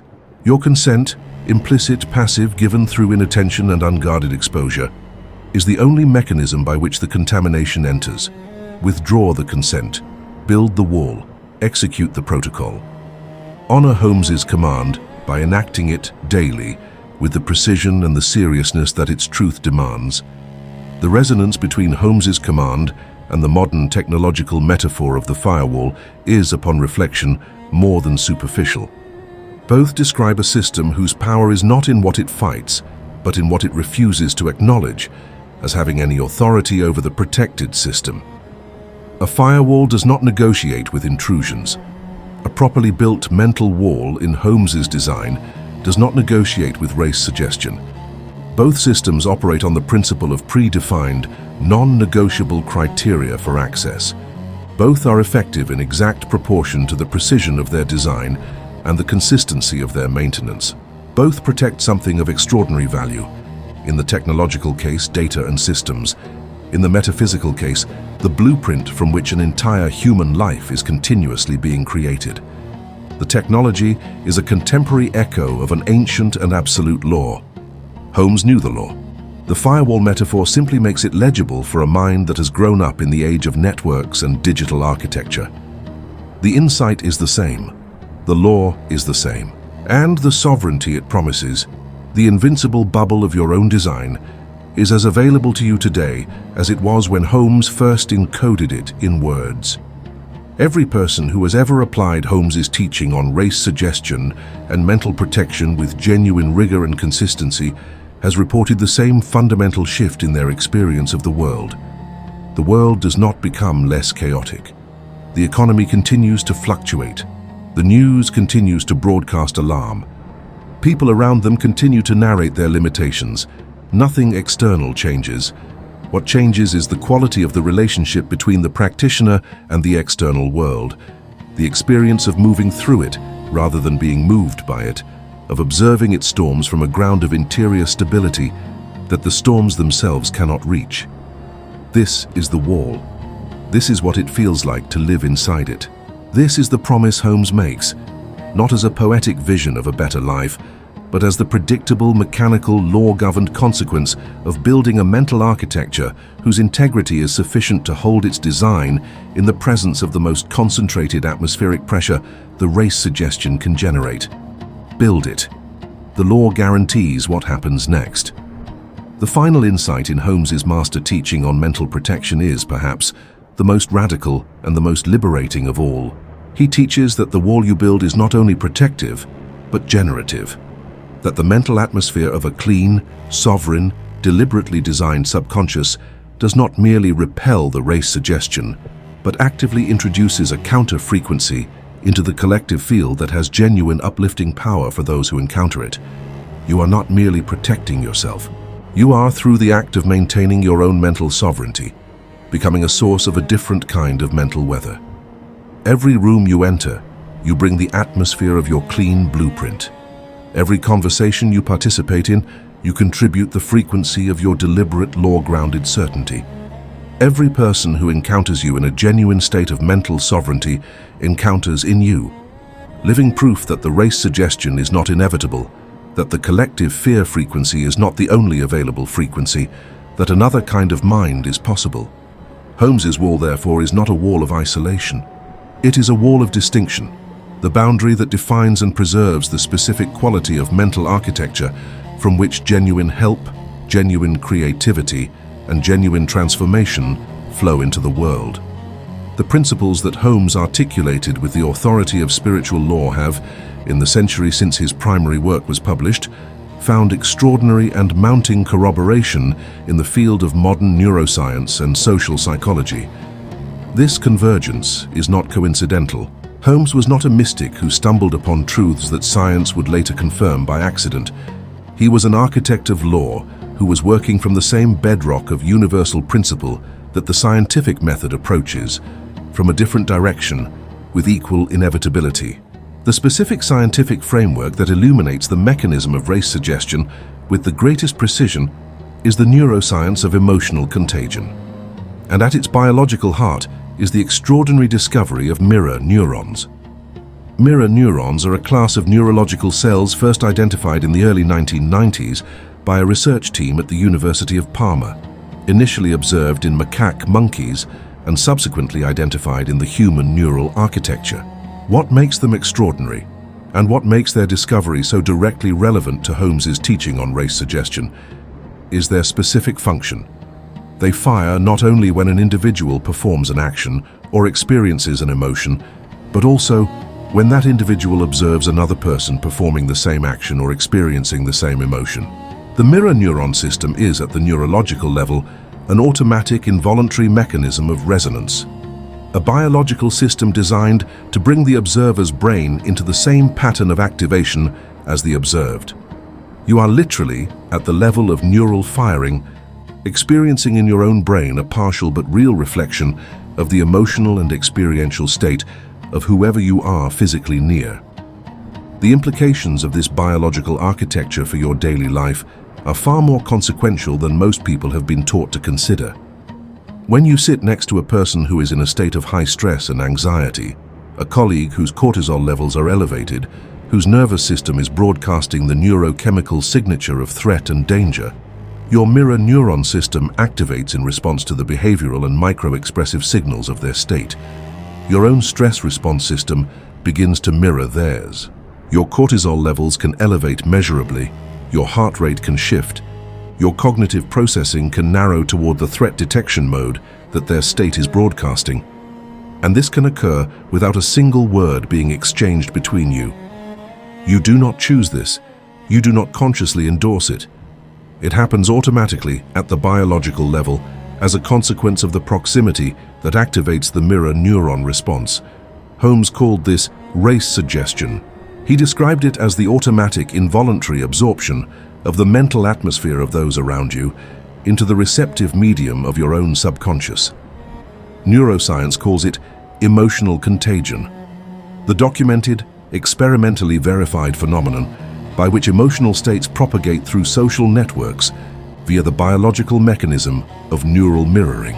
These are two descriptions of the same phenomenon derived from two different methodological traditions, arriving at the same operational conclusion. Your mental and emotional state is continuously and automatically influenced by the mental and emotional states of those around you, through a mechanism that operates below the level of your conscious awareness and requires neither your agreement nor your attention to function.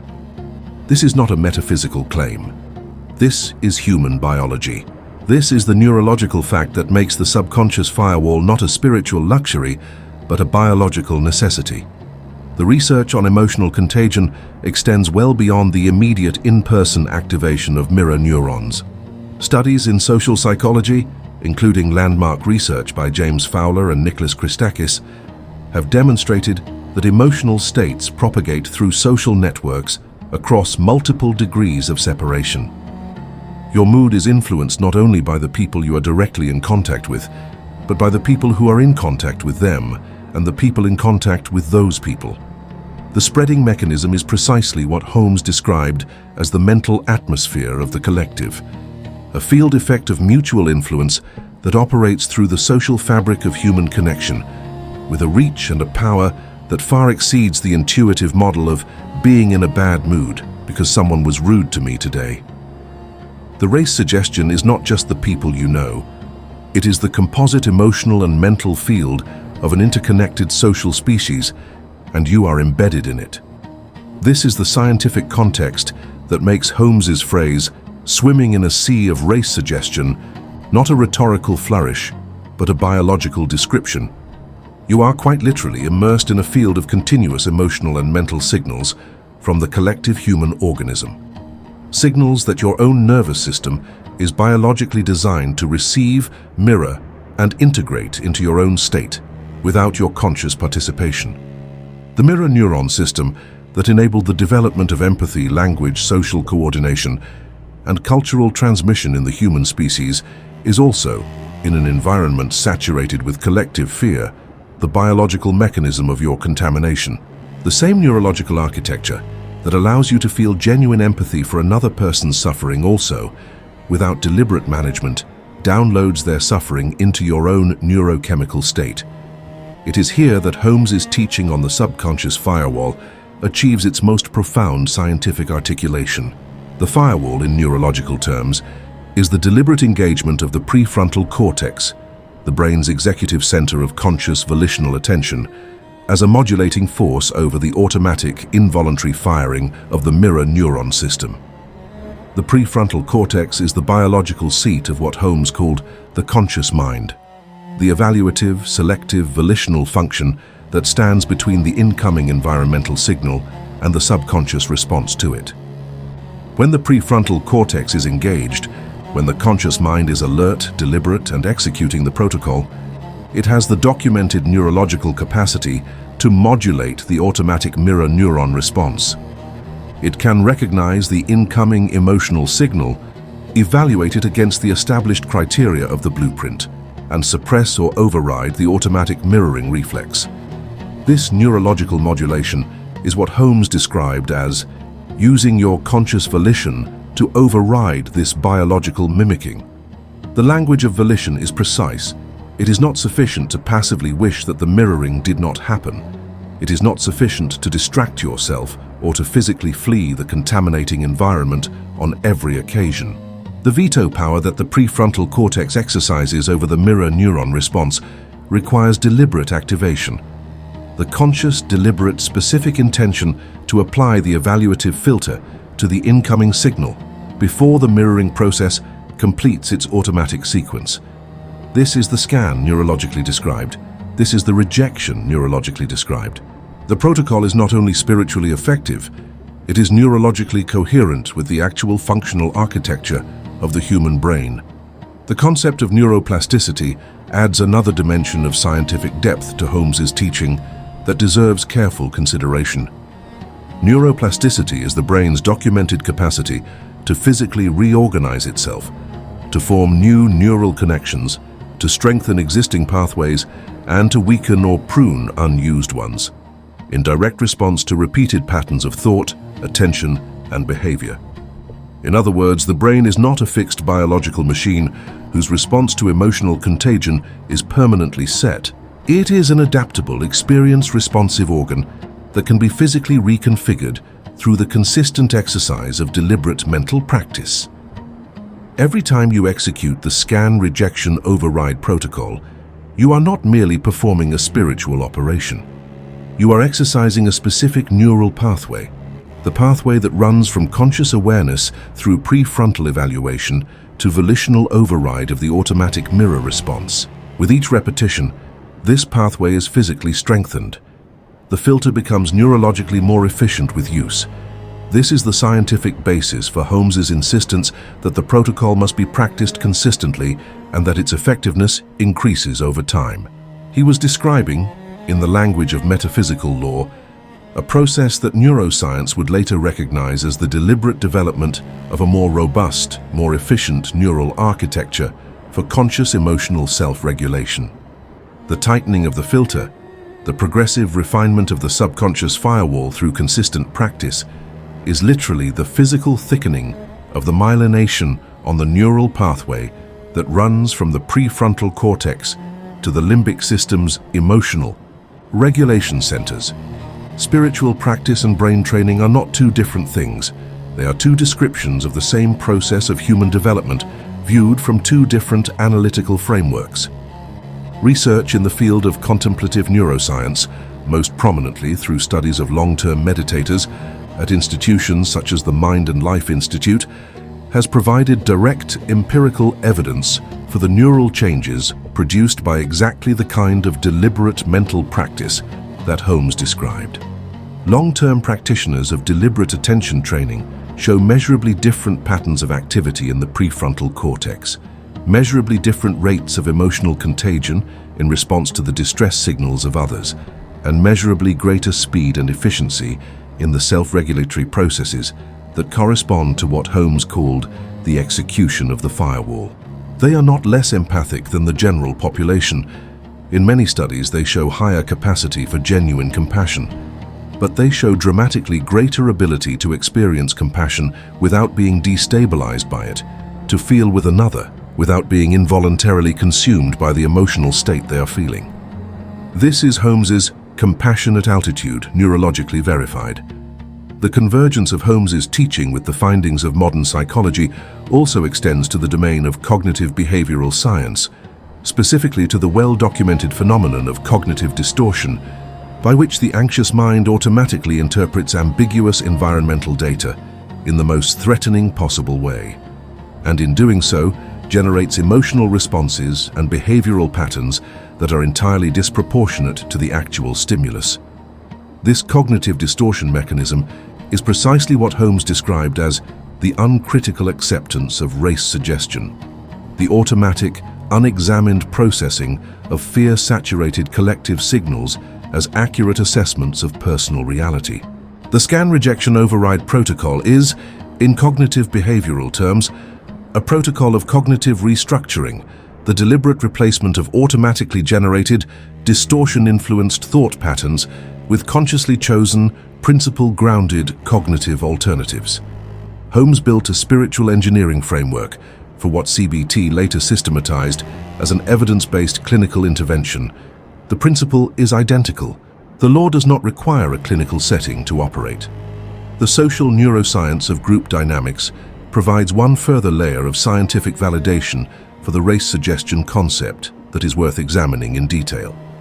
Research on group emotion and collective emotional states has demonstrated that when individuals are immersed in a group environment dominated by a particular emotional tone, fear, panic, excitement, joy, the tendency toward emotional contagion is dramatically amplified beyond what individual mirroring alone would produce. The group environment creates a feedback loop. Individuals mirror the group state. Their mirroring amplifies the group signal. The amplified signal increases the intensity of the mirroring response, and so on, in a recursive escalation that can produce collective emotional states of extraordinary intensity from relatively modest initial signals. This is the race suggestion feedback loop at its most visible and most powerful. A financial panic, a political crisis, a public health emergency. The collective fear is not merely the sum of individual fears, it is the product of millions of mutually amplified mirroring responses, recursively escalating through the social network at biological speed. It is in precisely these high-intensity, collectively amplified emotional environments, exactly the environments Holmes described as the most dangerous for the unprotected mind, that the subconscious firewall demonstrates its greatest and most consequential value, because the power of the collective feedback loop is directly proportional to the number of minds participating in it. Every mind that executes the Firewall Protocol and refuses to add its mirror neuron response to the amplification loop is doing something that is simultaneously personally protective and collectively significant. It is withdrawing one node of amplification from the collective fear circuit. It is introducing one additional signal of calm, deliberate, blueprint-aligned certainty into the shared field. The mirror neuron system works in both directions. It mirrors fear when fear is the dominant signal, and it mirrors calm when calm is the dominant signal. The person behind the firewall, remaining clean in a crisis environment, is not merely protecting themselves. They are, by the biological mechanics of their very presence, introducing a counter-frequency. Holmes knew this. The neuroscience confirms it. The scientific validation explored in this section does not reduce Holmes's teaching to merely a prescient predecessor of modern behavioral science. It does something more important. It demonstrates that the principle Holmes was describing, the law of mental atmospheres, the mechanism of race suggestion, the efficacy of the conscious mind's filtering function, is not the product of metaphysical speculation or spiritual intuition. It is a description of the actual operational reality of a specific class of biological, psychological, and social phenomena that operate with precisely the law-like regularity that Holmes attributed to them. The law is the law because it describes the actual mechanics of consciousness interacting with a universe that is, at every level, responsive to the patterns of mind. The neuroscience is the physical-level description of those mechanics. Holmes, working from first principles and careful observation, saw the mechanism. The scientists, working from empirical methodology, mapped its biological substrate. They found the same thing because there was only ever one thing there to find. The subconscious firewall is therefore not a metaphysical technique layered on top of your ordinary human biology as an optional spiritual add-on. It is the deliberate, principled, scientifically coherent activation of a neurological and cognitive capacity that is native to your design as a human being. The capacity of the prefrontal, conscious, volitional mind to govern the automatic, biological, mirroring responses of the deeper neural systems. Holmes called this capacity the conscious mind exercising sovereignty over the subconscious. Neuroscience calls it the top-down regulation of the limbic system by the prefrontal cortex. The vocabulary is different. The mechanism is the same. The power available to you is the same. The protocol activates it. The law honors it. And the life that emerges from a brain and mind operating at this level of deliberate, sovereign, scientifically grounded self-governance is the life that Holmes spent his entire career pointing toward, not as a dream for the few, but as the birthright of every human being who chooses to claim it. There is a story, not a parable, not a hypothetical, but the kind of real event that happens in real markets when real psychology meets real stakes, of an investor who found himself in the middle of one of the most violent and panic-saturated financial environments a professional can face. A full, cascading market crash, the kind where every index is red and every screen is shouting numbers that seem to announce the permanent destruction of everything ever built. This man was not a monk. He was not insulated from the world by philosophical detachment or comfortable wealth. He was a working professional with real exposure, real risk and real colleagues around him who were responding to the crash in the way that most unprotected minds respond to concentrated race suggestion, with unmediated panic, driving every decision toward the most fearful possible action. The panic was not irrational in the narrow sense. The data was genuinely alarming. The news coverage was relentless, coordinated, and emotionally maximized for impact. His colleagues were on the phone with brokers, making rapid decisions to cut positions at losses that would have seemed unthinkable a month earlier.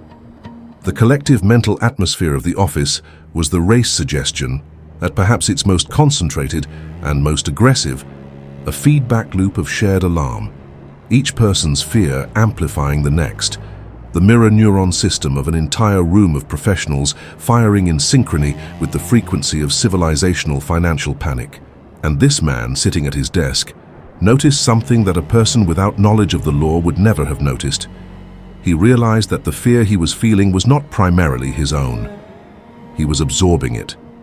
This recognition was the scan activating, the trained, alert, conscious awareness identifying the incoming pattern not as a genuine assessment of his personal creative reality, but as race suggestion seeking entry. He could feel the contamination arriving at his perimeter, the thought that everything was over, that the losses were permanent, that the only rational response was to follow the herd off the cliff of panic selling. These were not his thoughts.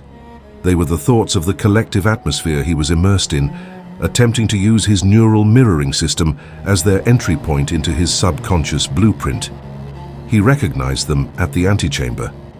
He made a decision. He left the building.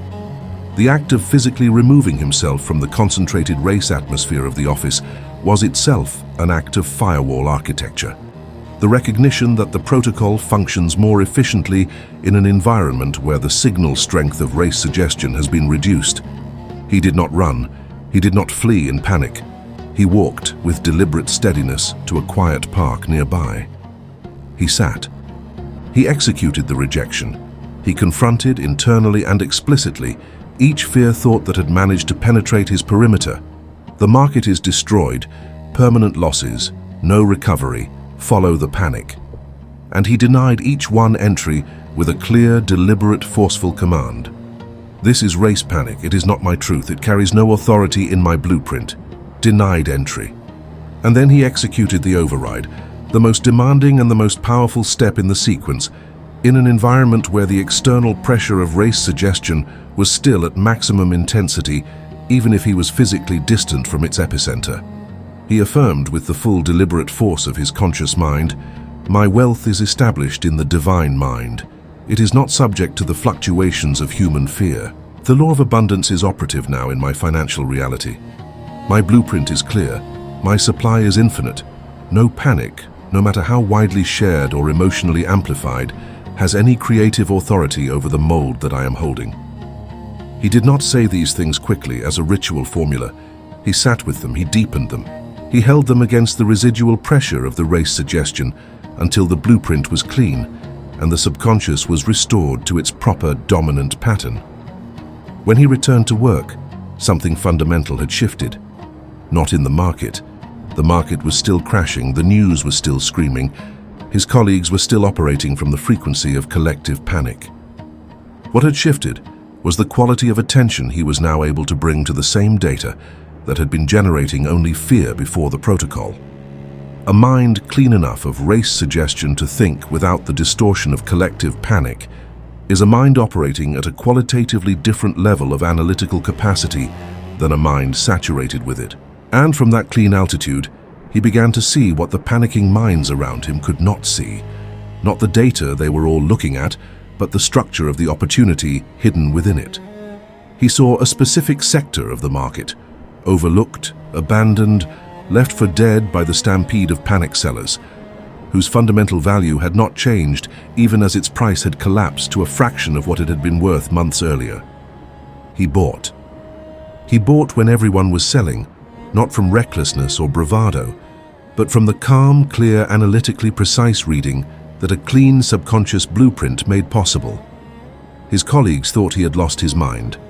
The race suggestion, in its concentrated form, produces a near-total inability to see anything that contradicts its dominant frequency of fear.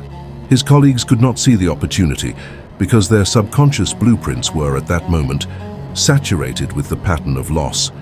Their manifestation engines were building loss with perfect faithfulness because that was the dominant imprint. His blueprint was holding abundance, his engine was building abundance.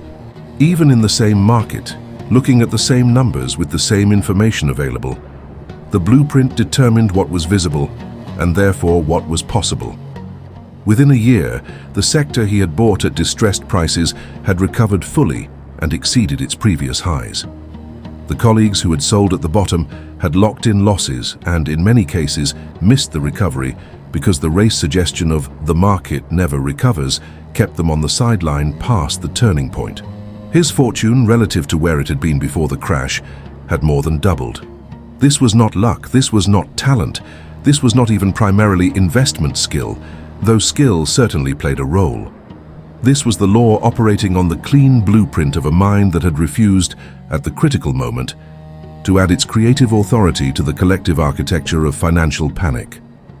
The firewall saved his empire, not as a metaphor, but as the literal, mechanical, law-governed consequence of a mind that stayed clean when every biological and social force in its environment was driving it toward contamination.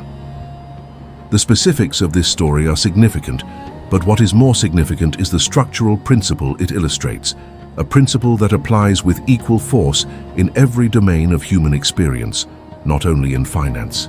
The clean mind sees what the contaminated mind cannot see, because the subconscious blueprint determines not only what is created, but what is perceived as possible in the first place.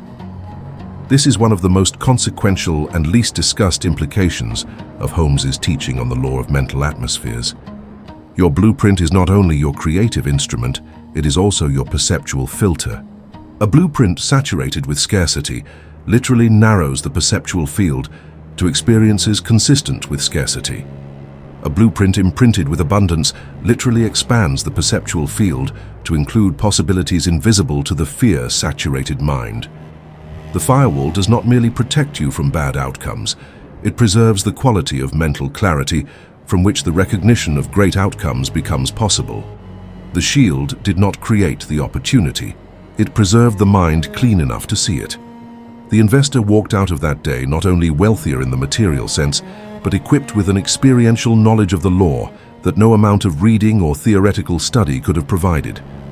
He had felt in real time the exact sequence that Holmes described: the arrival of race suggestion at the perimeter, the recognition of it as contamination rather than truth, the deliberate execution of the protocol, the physical and psychological experience of the clean blueprint reasserting itself over the noise of collective panic, and the downstream consequence, visible, measurable, undeniable, in the quality of decision and outcome that the clean blueprint made possible.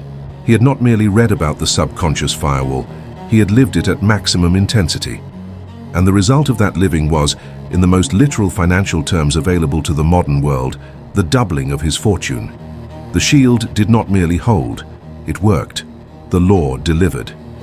And the story is yours to receive not as inspiration, but as evidence. As proof that the principle is real, the protocol is functional, and the outcome, when the blueprint is clean and the firewall is operational, is as guaranteed as the law of gravity. Your mind is, as Holmes declared it to be, with the absolute conviction of someone who had tested this principle against every conceivable challenge, your only true sanctuary. Not your home, not your savings account, not your reputation, your social network, your career, or any of the external constructions you have built to create a sense of security in a world that, by its own nature, cannot provide permanent security from the outside in. These are all effects. They are all the downstream consequence of a blueprint held in a mind, and a mind that is not protected, that is not governed by a deliberate, rigorously maintained firewall, is not a sanctuary. It is a public thoroughfare, and the world will walk through it with all of its fear and doubt and accumulated limitation, and it will help itself to the fertile, creative, infinitely powerful resource of your subconscious attention. If you do not protect your mind, the world will not ask permission to pillage it. The race suggestion does not knock. The collective fear of billions does not wait for an invitation. It operates through the automatic biological mechanisms of mirror neurons, emotional contagion, and environmental suggestion, with the passive, indifferent efficiency of water finding the cracks in an unguarded wall. Every unprotected moment is an open crack. Every unexamined thought is an unlocked gate. Every passive hour spent absorbing the concentrated fear broadcast of the world's media, the world's conversations, the world's dominant narrative of powerlessness. Every one of these is an act of donation, a contribution of your most precious creative resource to the architecture of a reality you did not choose and do not want. The pillage is quiet, the pillage is gradual, but the pillage is total if the mind is not protected. The Firewall Protocol in all of its dimensions, the bouncer identity, the three-step scan rejection override sequence, the immunity attitude, the specific protections against the compassion breach, and the daily morning practice of deliberate perimeter establishment, is not a collection of separate techniques. It is a single, integrated, holistic architecture of mental sovereignty. Every component functions in support of every other. The bouncer identity provides the psychological ground from which the protocol operates. The protocol builds the blueprint quality that makes the immunity attitude possible. The immunity attitude is the lived expression of the clean blueprint. The daily morning practice is the maintenance and renewal of the entire system. Together, they constitute not a spiritual practice added to your life, but a fundamental restructuring of how you relate to your own consciousness and its sovereign authority over your experience. Holmes spent his entire career teaching this sovereignty not as an esoteric attainment accessible only to the spiritually gifted, but as the natural, lawful birthright of every human being possessing a conscious mind capable of deliberate attention. The only barrier between you and the full operational expression of this sovereignty is the barrier of knowledge, of understanding precisely what the law is, what the mechanism of race suggestion is, and what specific concrete steps are required to build and maintain the wall. You now have that knowledge. Every principle has been laid before you with the precision it deserves. Every mechanism has been illuminated from the physics of the law and confirmed by the findings of modern neuroscience. Every step of the protocol has been specified, explained, and illustrated with the clarity of a working blueprint. The architecture is complete. What remains is construction. And construction requires only one thing: the decision to begin. The synthesis of everything Holmes taught about the protection of the individual mind from race suggestion converges on a single, luminous, final declaration. The quality of your mind is the quality of your life, not as a metaphor, not as a motivational slogan, as an exact, mechanically precise, law-governed statement of causal reality. The blueprint in your subconscious, shaped by the quality of the thoughts and patterns you have allowed to be imprinted there, is continuously and faithfully being expressed outward into the physical substance of your experience by the universal creative medium, with the absolute indifference and absolute reliability of a force of nature. Clean the blueprint, guard the blueprint, design the blueprint with the deliberate authority of a mind that has fully awakened to its own creative sovereignty, and the law will build from that blueprint a life of corresponding quality, precision, and magnificence. This is the synthesis. This is the law. This is Holmes's enduring, inviolable, mathematically certain promise. Stop letting the chaos of the world walk through your front door with muddy boots. This is not a spiritual aspiration for you to aim at in the distant future. It is a declaration of what is already, by the structure of the law, entirely within your authority to enforce. You own the house. The house is your mind, the most sophisticated, most powerful, most creatively capable instrument in the known universe. You were born with the deed. The law signed it. No external force, no economic condition, no collective panic, no individual negative person, no generational family narrative of limitation has any legal claim to enter that house without your explicit consent. The problem has never been the chaos. The chaos has always been outside the perimeter. The problem has been the open door, the unmanned gate, the absent bouncer, the filter that was never installed. That ends, from this moment, by your sovereign choice. You hold the keys. This is not a metaphorical empowerment statement. It is the precise metaphysical description of your actual relationship to your own subconscious mind, and through it, to the universal creative law that governs all manifestation. The keys are your conscious mind's volitional authority. The keys are the scan that catches the contaminating thought at the gate. The keys are the rejection that denies it entry with the calm, absolute authority of a mind that knows what it is protecting. The keys are the override that installs clean, principle-grounded, law-aligned patterns in the sacred creative space of your subconscious. Every time you execute this protocol, you are turning the key in the lock. Every time you maintain your perimeter in the presence of race suggestion, you are demonstrating that the key is yours and that you intend to use it.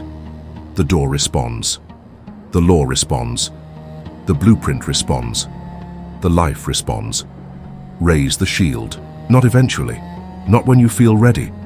Not after you have arranged your external circumstances to be less chaotic. Now. Because the shield does not wait for favorable external conditions. The shield is what creates the internal conditions from which favorable external conditions are built. The sequence is not get your life together and then protect your mind. The sequence is protect your mind and watch your life follow. Holmes was absolute on this point, and the absoluteness deserves to be honored. The cause is internal. The effect is external. You do not clean up the effect by managing the effect. You clean up the effect by purifying the cause, by removing the contaminating imprints of race suggestion from the subconscious blueprint and replacing them with the deliberate, chosen, law-grounded patterns of the life you are authorized by the same law to create. Deny access to anything that does not look like your ultimate victory. This instruction, in its apparent simplicity, contains the entire operating philosophy of the subconscious firewall. Your ultimate victory is not a vague aspiration.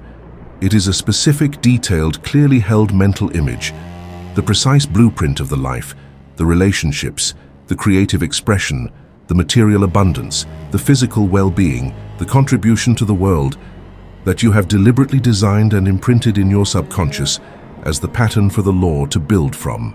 Anything that does not look like that blueprint, any thought, any suggestion, any environmental input, any conversation, any media content, any internal narrative, is by definition a foreign pattern attempting to enter your creative space without authorization. It is denied access, not with hostility, not with fear, with the calm, absolute, non-negotiable authority of a gatekeeper who knows exactly what the gate protects and exactly what the law will do with a clean, uncontaminated blueprint. The empowerment Holmes offers is not the false comfort of a universe that will magically rearrange itself around your wishes. It is the genuine, demanding, transformative empowerment of a universe that responds with mechanical faithfulness to the imprint you hold, which means that if you hold the imprint with sufficient clarity, consistency, and protection from contamination, the universe literally has no choice but to build what the blueprint describes. This is not magic. This is law.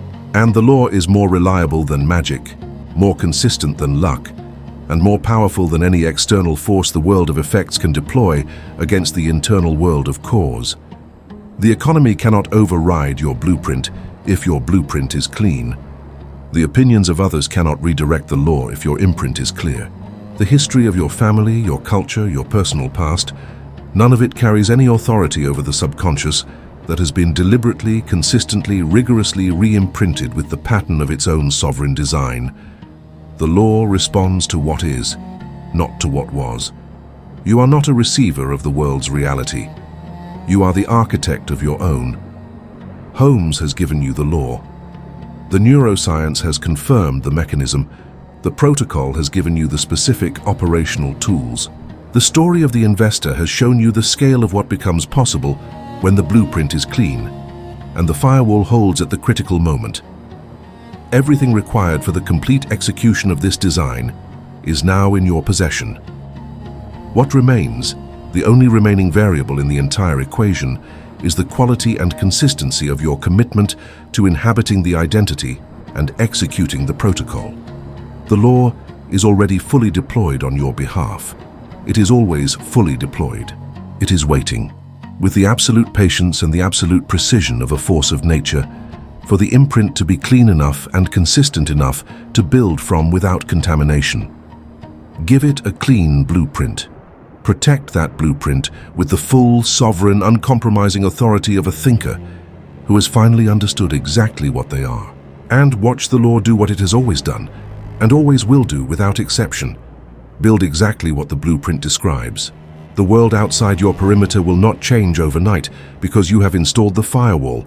The news will continue. The panic will continue. The conversations saturated with limitation will continue. But your relationship to all of it will be fundamentally, permanently, and irreversibly transformed. Because you will no longer be living at its frequency. You will be living at the frequency of your own deliberately designed blueprint. A frequency set not by the race suggestion of the world, but by the sovereign, deliberate, law-empowered authority of your own conscious mind. From that altitude, the same world that was once a source of constant depletion becomes something entirely different. It becomes the raw material of your creative expression. It becomes the field in which the law builds the life your blueprint describes. It becomes the place where your sovereignty is continuously and visibly proven, not because the world became less chaotic, but because you became the architect who no longer needs the world to be calm in order to build magnificently within it. This is Holmes's promise fulfilled. This is the firewall operational. This is your life reclaimed. The knowledge you have received in this teaching is not knowledge that is honored by passive appreciation. It is knowledge that is honored by action, and specifically by the kind of immediate, concrete, time-bound action that converts principle into protocol and protocol into lived, embodied, experiential knowing. Therefore, I am giving you a challenge, not a suggestion. A challenge, in the full, demanding, non-negotiable sense that Holmes intended when he invited his students to test the law against their own experience and discover, through that test, a certainty that no amount of external validation could produce. The challenge is called the 24-hour bouncer. For one complete day, 24 hours from the moment you accept this challenge, you are operating under a single, absolute, non-negotiable rule.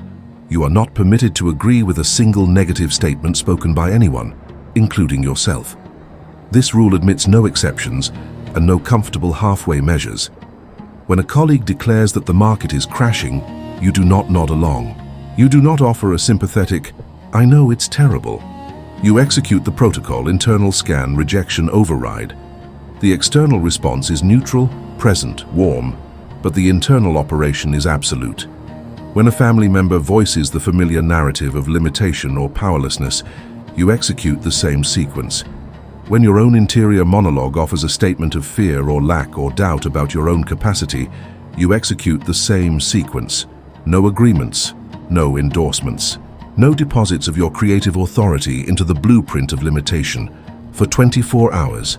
What you will discover by the end of this single day is something that cannot be fully conveyed in advance because it belongs to the category of experiential knowing, the kind of knowledge that only lived experience can produce. You will discover, probably before the day is half over, that you have been agreeing with negative statements at a frequency that your previous, unexamined life made completely invisible to you. You will discover how many times per hour the world offers you an opportunity to vote for limitation with your creative authority.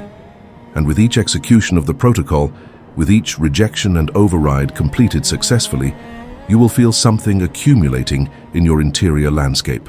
Holmes described it as mental poise and spiritual power. You may describe it after your 24 hours in different words, but you will know exactly what it is because you will have felt it building, decision by decision, protocol by protocol, across the hours of a single deliberately governed day. The mind by sunset will feel cleaner than it has perhaps felt in years. The 24-hour bouncer is not an endpoint. It is a beginning, the first full day of operation in what Holmes intended to be a permanent, lifelong, continuously deepening practice of mental sovereignty. One day of the protocol produces a felt experience of its power. 1 week produces a noticeable shift in the dominant quality of your internal state. 1 month produces measurable changes in the quality of your decisions and your creative output. 1 year produces the kind of transformation in your external circumstances that looks to the unprotected minds around you like extraordinary luck or mysterious good fortune. It is neither. It is the law, operating with perfect faithfulness on a blueprint that has been progressively cleaned, refined and elevated by a mind that chose one day at a time to stand at its own gate. This channel, Sacred Logic, exists for one purpose, and it is exactly the purpose that has governed every moment of this teaching: to give you the precise, principled, scientifically grounded tools of mental sovereignty that the great architect Ernest Holmes encoded in his work, and that most of the world has never been taught to use with the full, deliberate authority they deserve. If this teaching has opened something in you, if the lock of the concept has turned, if the gate of the principle has swung on its hinge and revealed the territory of your own creative authority with a clarity you have not felt before, then subscribe. Subscribe to Sacred Logic, because this teaching is not finished. The architecture of your mental sovereignty is a project of extraordinary scope and extraordinary depth, and we are building it together, methodically, precisely, one principle at a time. Every video on this channel is a new course in the blueprint. Every teaching is a new engineering specification for the mental architecture that the law will honor, with results that are, without exception, proportional to the quality and consistency of the design. Ernest Holmes did not write a self-help book. He wrote an engineering manual for reality. We are reading it together, carefully, with the seriousness it deserves and the precision it demands. The armor we are installing is not the armor of positive thinking or motivational enthusiasm. It is the armor of law, understood, inhabited and executed with the unshakable certainty of a thinker who has tested the principle against the full weight of a chaotic world and found it, as Holmes promised, absolutely inviolable. Subscribe, lock the gate, and build.